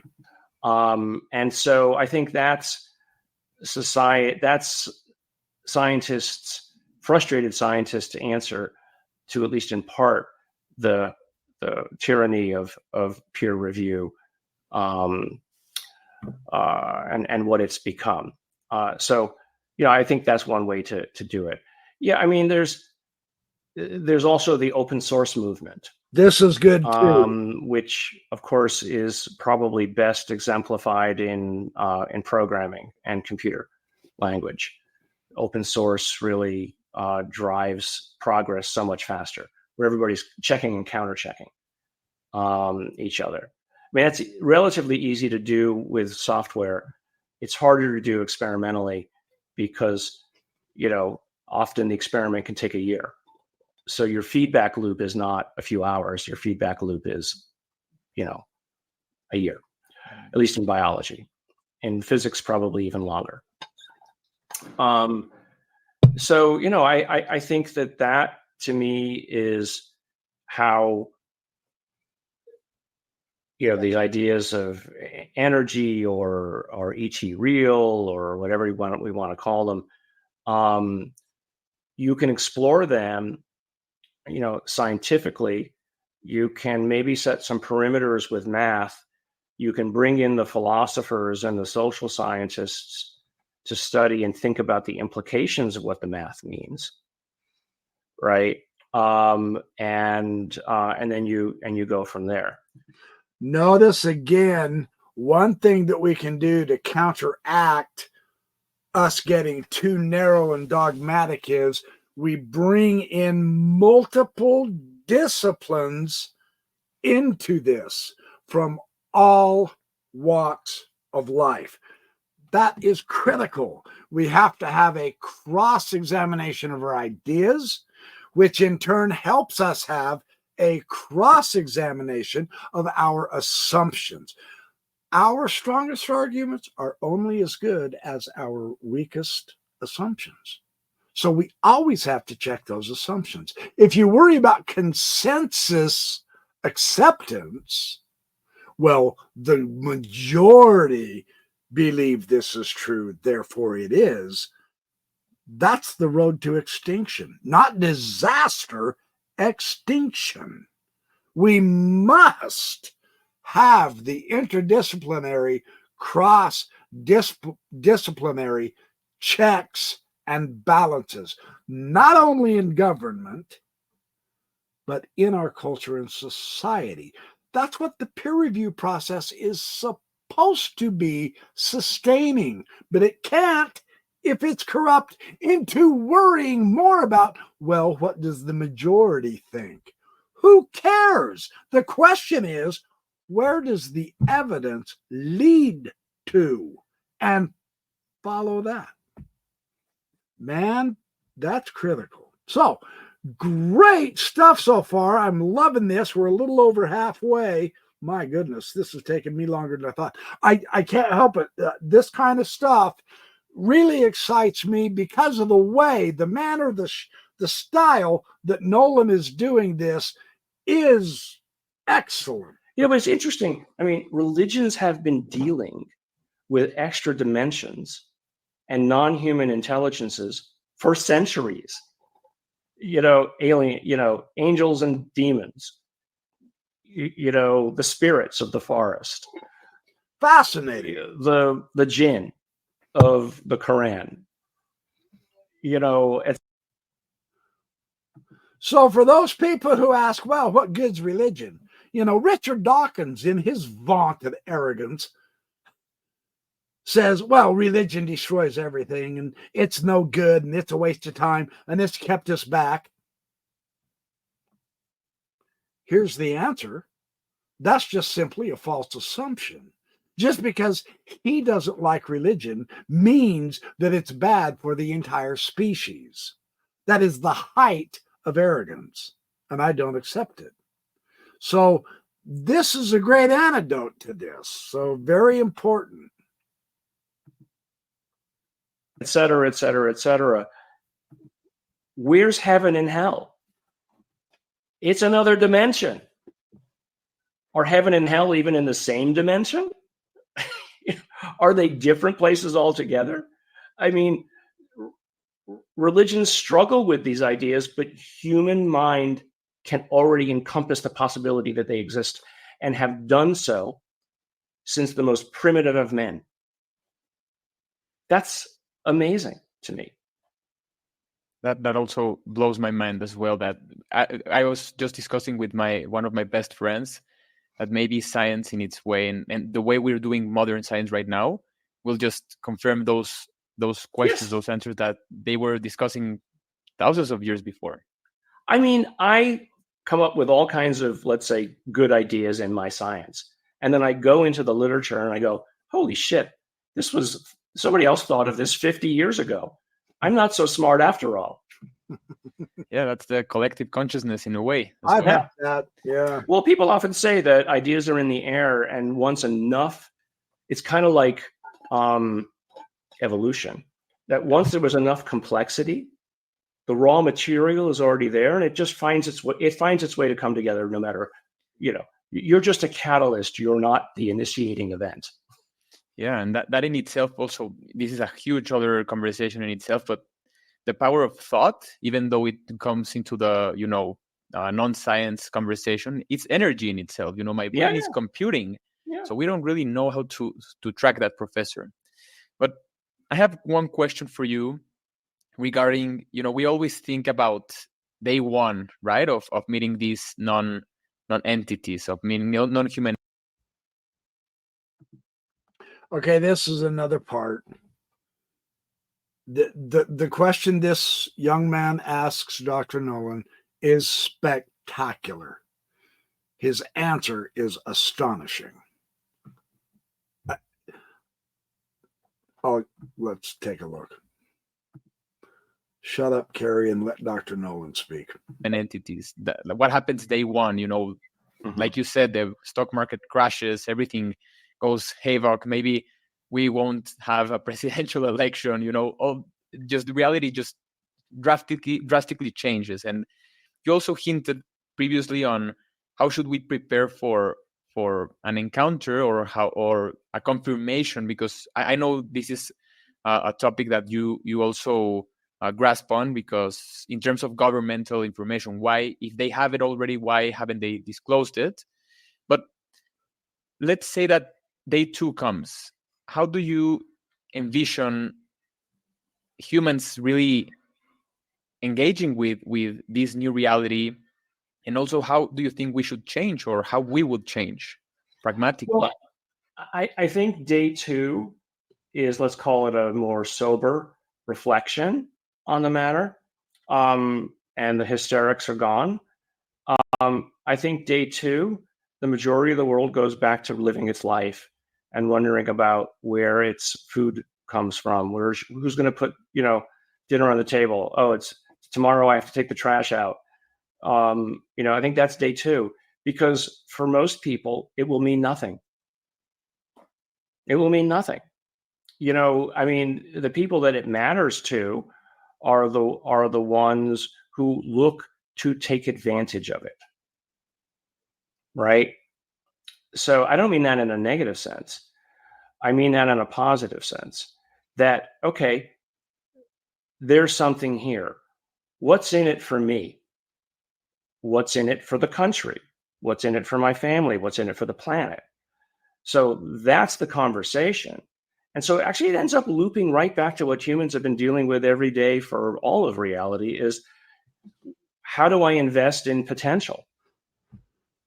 Right? And that means, okay, if there's a technology that we can take advantage of, can I convince them to give it to me?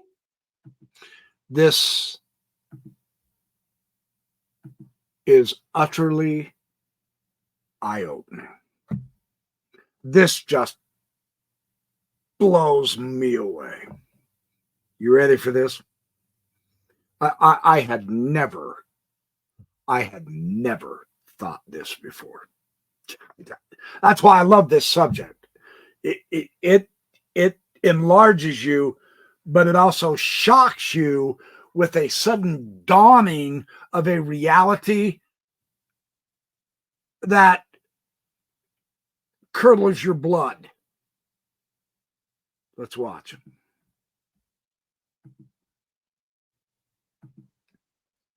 Do any of our monetary consequences mean anything to them? I'll give you $1 trillion. All right. Yeah. Well, if we do the conversion rate, from our point of view, it's 1/10 of a penny. Your money means nothing to us. So, what's the currency of the discussion? And so, I mean, that's the first thing you have to ask. And so I think at best, we have nothing to give them. Nothing. And so, what's in it for them then to give us anything other than goodwill? And the hope that there is goodwill. Right. And so I think that's kind of where you have to start this discussion. And I think then at best, we take advantage only by mimicry, by seeing what it is that they can do. If they can show us what they can do, maybe we can figure out how they do it. Knowing that somebody can move faster than light, if that's, let's say, something that they have, or saying that they have some way to negate gravity, just the most extreme examples, tells any good scientist, okay, well, it's possible. Okay, so if I can get a piece of one of their craft, let's say, maybe I can find the principle within there that leads to the technology revolutions that eventually allow me to do it as well one day. I mean, flight.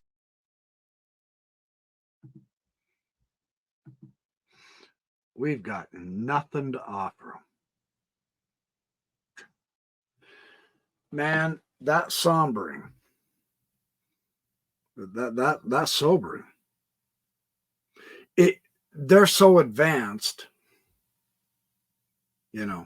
What would we want from the ants of our earth? Their little piles of dirt. Their anthill that they made that's 3 feet tall.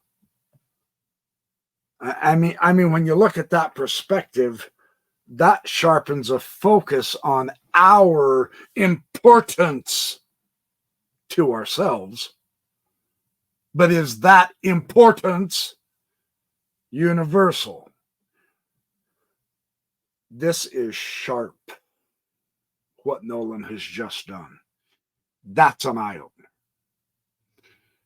What's called for here is humility, without question. And we as a species are failing in that category, and it will cause us to go extinct if we're not careful. And he'll explain it. It's terrifying. Light Manned flight was invented, at least on paper, as far back as Michelangelo. On paper. It took the Wright brothers and others another few hundred years to actually practicalize it. But that was all based on the notion, going back literally hundreds, thousands of years, to Icarus. And, I'm going to put feathers on my arms, and patched together with wax. And I'm going to fly towards, into the air until I get too close to the sun. And that was it. He dies. Right. So I think we have a lot of dying between now and when we eventually, let's say, replicate what they have the ability maybe to do, allegedly to do. Because I know tomorrow or the day after this thing comes out, I'll be, in the Daily Mail in England, saying, Stanford professor says, no, I never said that. I speculated it. Yeah. But I know it makes a nice clickable headline. I'm gonna have to resist myself in the headline, because with all of what happened with you mentioned with deGrasse Tyson, it's gonna be that's a whole. I would love to host both of you just to have that discussion. I don't want to have a conversation with him. I don't want to raise him to my level, to be quite honest, because it's just, I'm sorry. I just don't think he's of the mental caliber to deal with it. And I'm not here to give his ideas any further home. I'm sorry. You're making it even more difficult, Professor. Well, you can take it out then if you want. No, I'm joking. Listen, I heard you and ouch. Wow.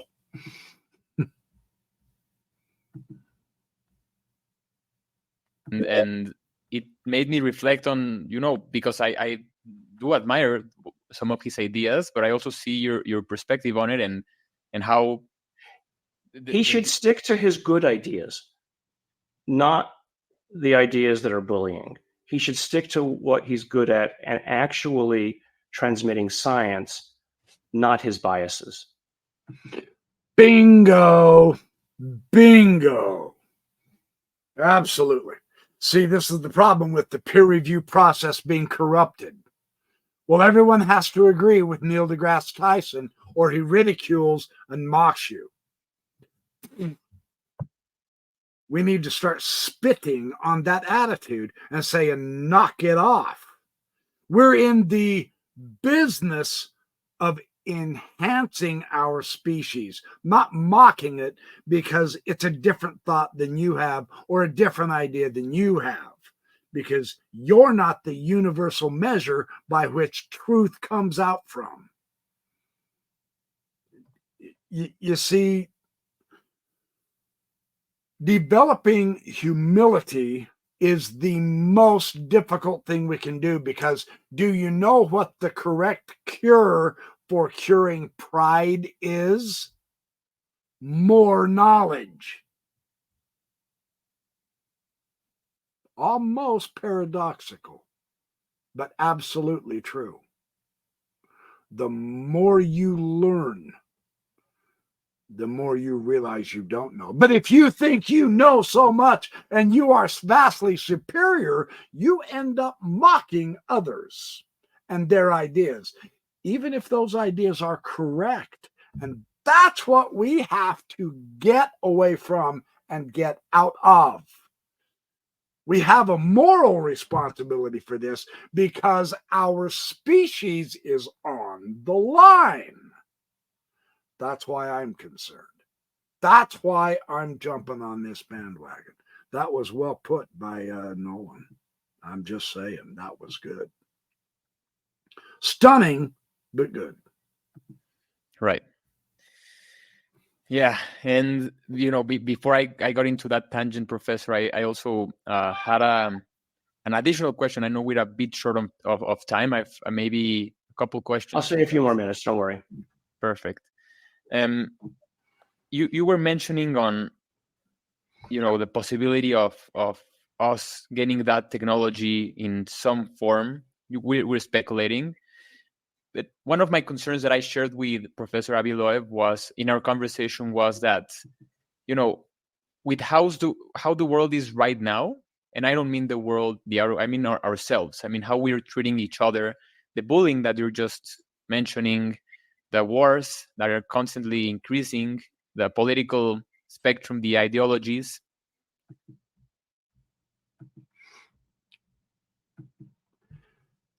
This is where it gets terrifying.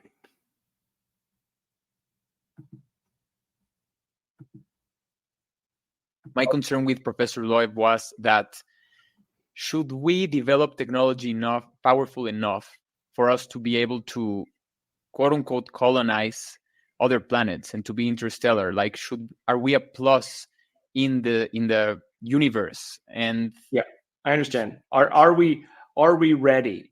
Right. Is really the question. And if there are, let's say, elders already present, do they want, frankly, someone like us, ruining the neighborhood? Right. I mean, I call us the angry apes. And we're literally maybe 5,000 years out of the caves and mud huts. So, if there's somebody else who's been around 1 million years, 10 million years, you've got these barbarians, running around doing stuff that we don't want them doing. And so maybe there's good reason why they don't let us know things that we shouldn't know, because it's like giving a 5-year-old a flamethrower. And so you just don't want them doing it. And again, it's not like you can land and teach somebody civilization. You have to acculturate them through these, intellectual levels.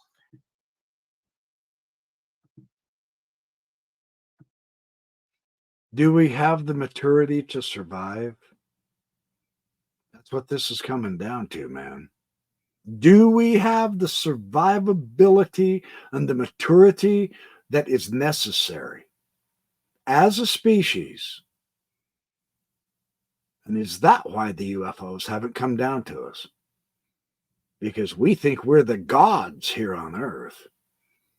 And we're not even the bugs. We're the virus of the planet. Let that sink in.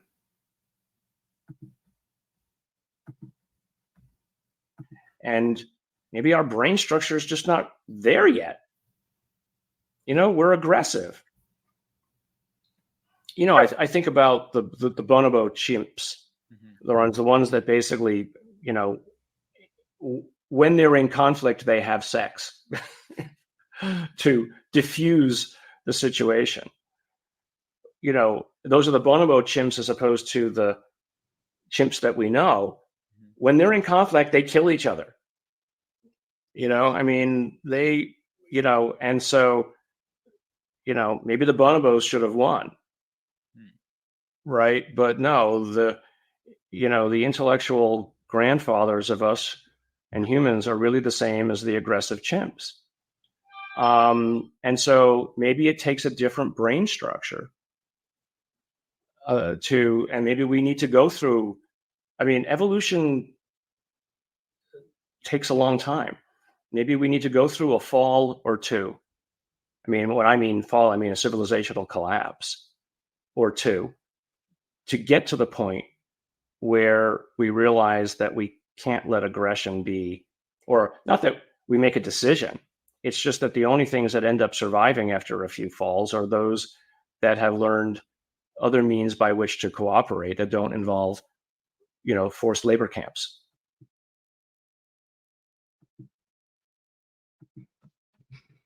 Can't we do better? We are really going to have to make some sacrifices in our very near future in order to do better, or we really could die out because we're so arrogant and egotistical and warlike and barbaric. And we like to think we're the pinnacle of civilization with our science, but it has not succeeded in accomplishing what it's going to take to survive the paradigm shift that's coming. That's spooky. And I'm not trying to be a fear monger here, I promise, but let's keep listening. Right. And so, people, it's interesting. People can look back in time and we can see the rise and fall of civilizations over the last 50,000-ish years. And we see, frankly, the lack of progress and the lack of difference from those 50,000 years. But humans have a very hard time seeing into a future where in that future we change, or what opportunities happen in that future. Just watching the movie Dune again last night. I love that movie, the second one. It's the year 10,921. Yeah. And it seems so far away. Having a website, it gives you the professional aspect. Commercial. Anton Gaffney, and this is. And yet we talk about Egyptians and others 10,000 years ago as if it was yesterday. 10,000 years ago, 10,000 years from now, today will be there yesterday. It will happen no matter what we do. 50,000, 100,000, a million years will happen. Yeah. And so, if you're 100 million year old civilization already, letting the humans stew another million years is well within your capacity to wait. It doesn't have to be, you don't have to have an outcome today if you're 100 million years old already. Yeah. Think about that.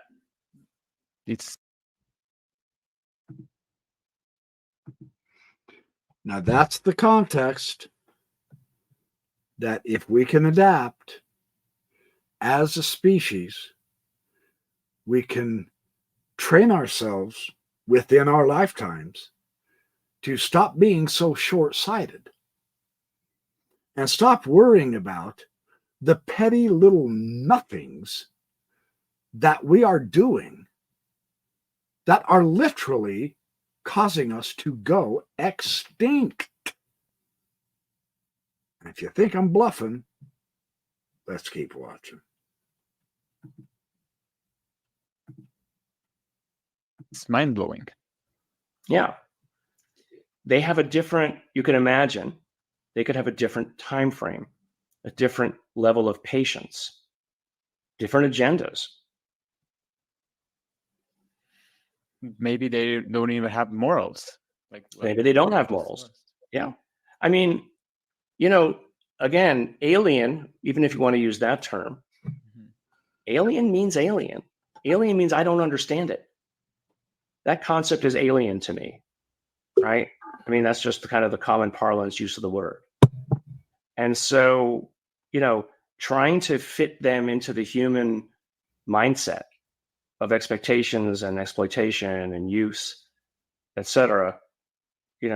Maybe they're just philosophers who like sitting at the bottom of the ocean thinking about stuff. Yeah. Maybe they themselves don't find us interesting. That's what Professor Loeb also said. I would be surprised. Do you find, the rhesus monkeys, which are relatively primitive on the evolutionary scale to us, do you find them really interesting? Only insofar as they do things that are like us. Mm. When the rhesus monkey, takes a candy or plays some sort of a mind game with its owner, that's when we find it interesting. That in itself. What's that? No, that in itself. I mean, I see your point. That also, it's this is not like against science in a way. Don't get me wrong, Professor.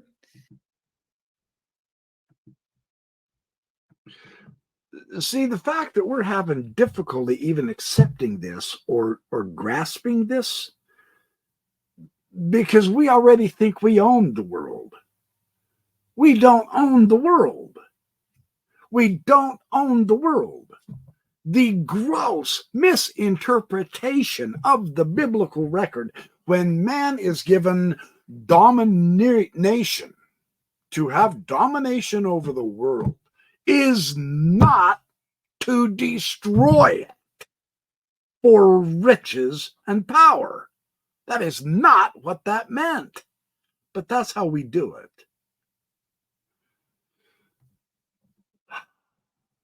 We really aren't all that strong.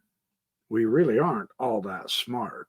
We have absolutely very precious little wisdom in us because we're so damn greedy and narrow-minded that we're in deep trouble if a major paradigm shift occurs within the next few years.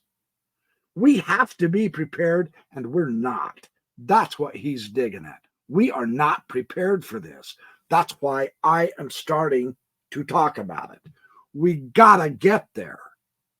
That is, if you care about your kids, your grandkids, and something more than just your stupid damn video games and buying toys and making money every day.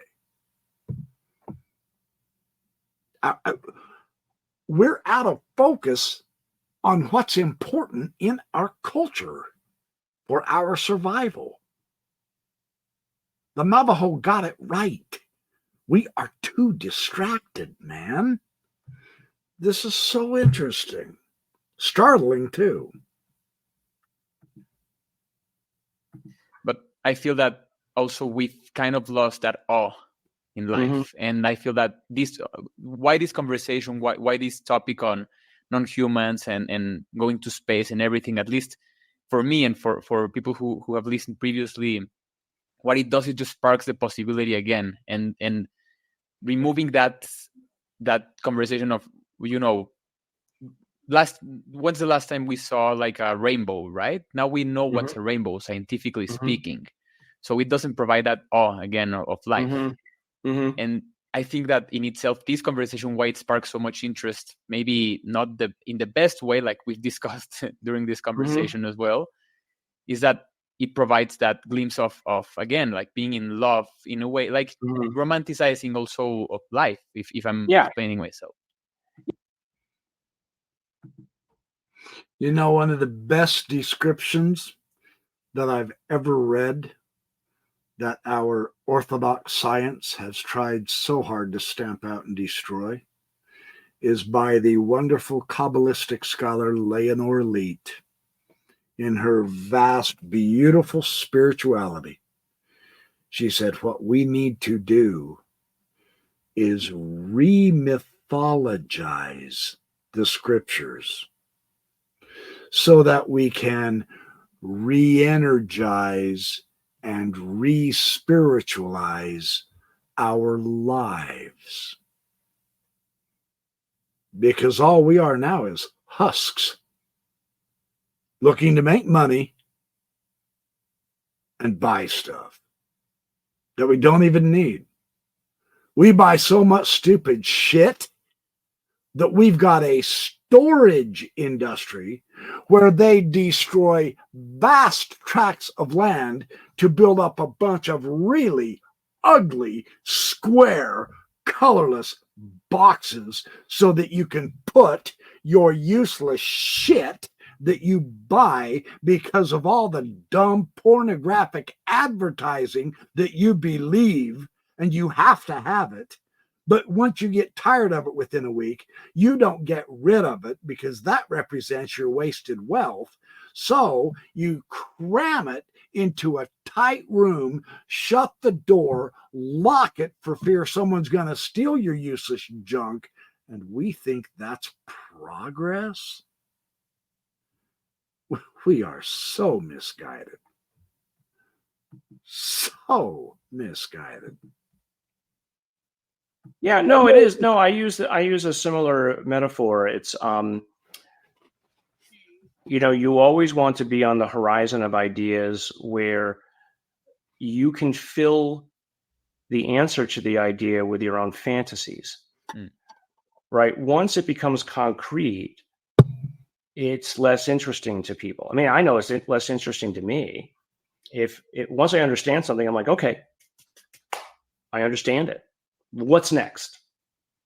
And so I look for the what's next, and then I fill it with my fantasies of what it might be. But I have let's say, the opportunity as a scientist in some cases to test my fantasies. Right. And practicalize them. I mean, I'm always interested in opportunity. I hate to see opportunity lost. So when I see an idea, the first thing I think of is, how can I use this to help people? Right? I mean, that's what my whole career has been, oh, I came up with this cool idea. Now I can do this. What can I do with it for people? Not what can I do with it to study more. It's what can I do with it to help people? I mean, I've now had cancer 15 times. I mean, just ridiculous. I mean, turns out we got me sequenced. I have a mutation that predisposes me to cancer. I'm just, it's just my life. I mean, luckily, always caught early and removed surgically. But see, and these are deadly cancers. They're not just like pimples. And so, even though I knew I had this bit of a problem, we only now know the reason. Well, we think we know the reason why this particular gene. It's like I have a reason for doing the cancer research I do, because it actually is personal. But we all have family members and friends who've had it. And so how do I practicalize my knowledge and ability to enable other people to be able to do this? Because with a fabulous personal example from a fabulous man.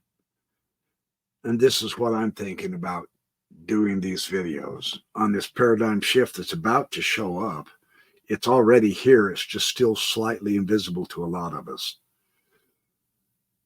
But how can we use this information and knowledge to help people? Because we are asleep. And we seriously need to wake up as a whole species for our planet. We can't live anywhere else. You stupid politicians and businessmen who think you can just do anything you want to our planet. The envelope of air that is paper thin around our Earth is the only one we have to frickin' breathe. Do you not grasp that ruining that air kills you too, you dumbasses? That's what I mean by short-sightedness. Let's keep going.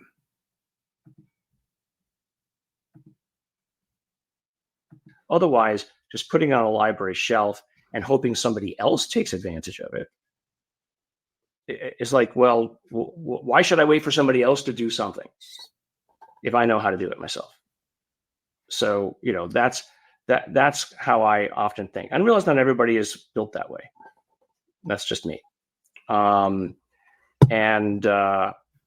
I feel, though, that we are in a moment in time where, as you're talking about historically and otherwise, where we have so much opportunity, and yet we're so busy fighting with each other over pennies or a few square miles of land, that how we let our emotions and our historical baggage keep us primitive is beyond me.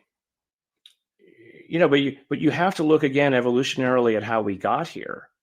When you had two tribes competing for limited resources, the aggressive tribe won.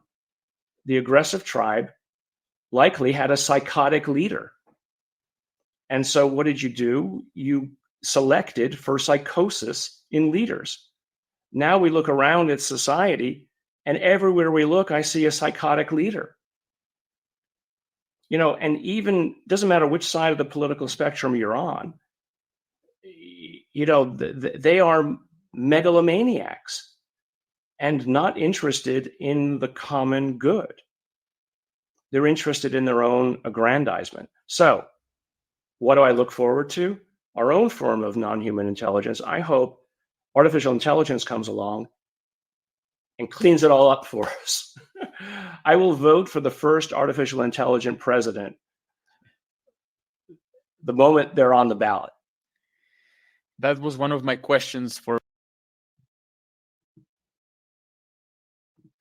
That's how far we've sunk as a species, that we're virtually forced to vote for one dumbass megalomaniac if you're a Democrat, or another dumbass megalomaniac if you vote Republican, or another dumbass megalomaniac independent. That's not good enough. You mean to tell me the best we can do as a human species is go to artificial intelligence? That's what I mean when I say, folks, we've got to wake up as a species and see what we are doing to ourselves. Don't we love our children and our grandchildren enough to quit accepting the fact that in our elections, we're forced to choose the lesser of two evils? That will lead to our extinction. We've got to do better than this. We have to do better.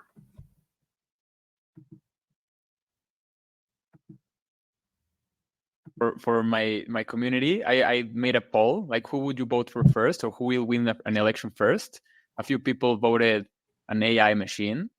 Yeah. And there's that in itself, Professor, is another conversation, because we also have to remove our own biases from the AI for it to be truly capable of solving it. And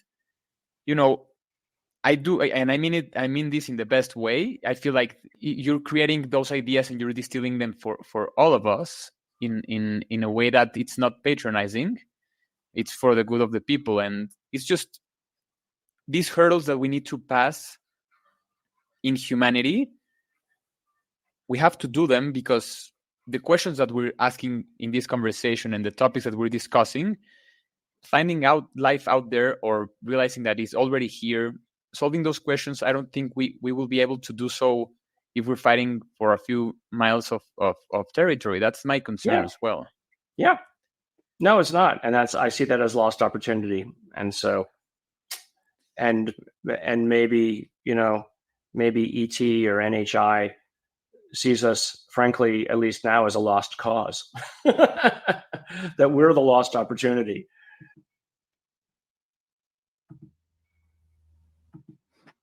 That still gives me goosebumps. If that doesn't scare you, you're not paying attention.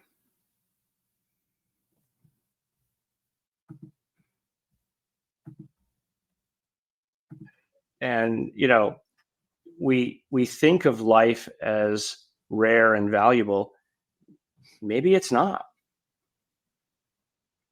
And so if it's not, and if it's a dime a dozen, why should they care what we do? Maybe it's up to us. And so that's kind of the warning, is I'm not waiting for them to show up and give us the answers and save us from ourselves. I think the only answer, as I alluded to earlier at the beginning, is seeing that someone can make it gives me hope that we at least have maybe a chance, if we haven't gone too far down a road of destruction. let's hope we're not there. But with conversations like this one, Professor, with you, I hope to host you again. Truly, it's been I will. Pretty sobering, pretty sombering, and yet all wrapped up with some really very interesting and exciting new ideas that we need to convince the old conventional guard, get off your ridiculous, stupid, narrow-minded consensus view and help us develop these new ideas instead of mock and ridicule. That's what I'm hoping for. So thanks for watching the Backyard Professor Responds videos. I've got boatloads more I'm going to share with you, not only with this gentleman again, Garry Nolan, but many, many other experts in so many different types of fields, all pertaining to this new paradigm shift that we are in, the UFOs. I'll catch up to you just as soon as I can. Have a great night.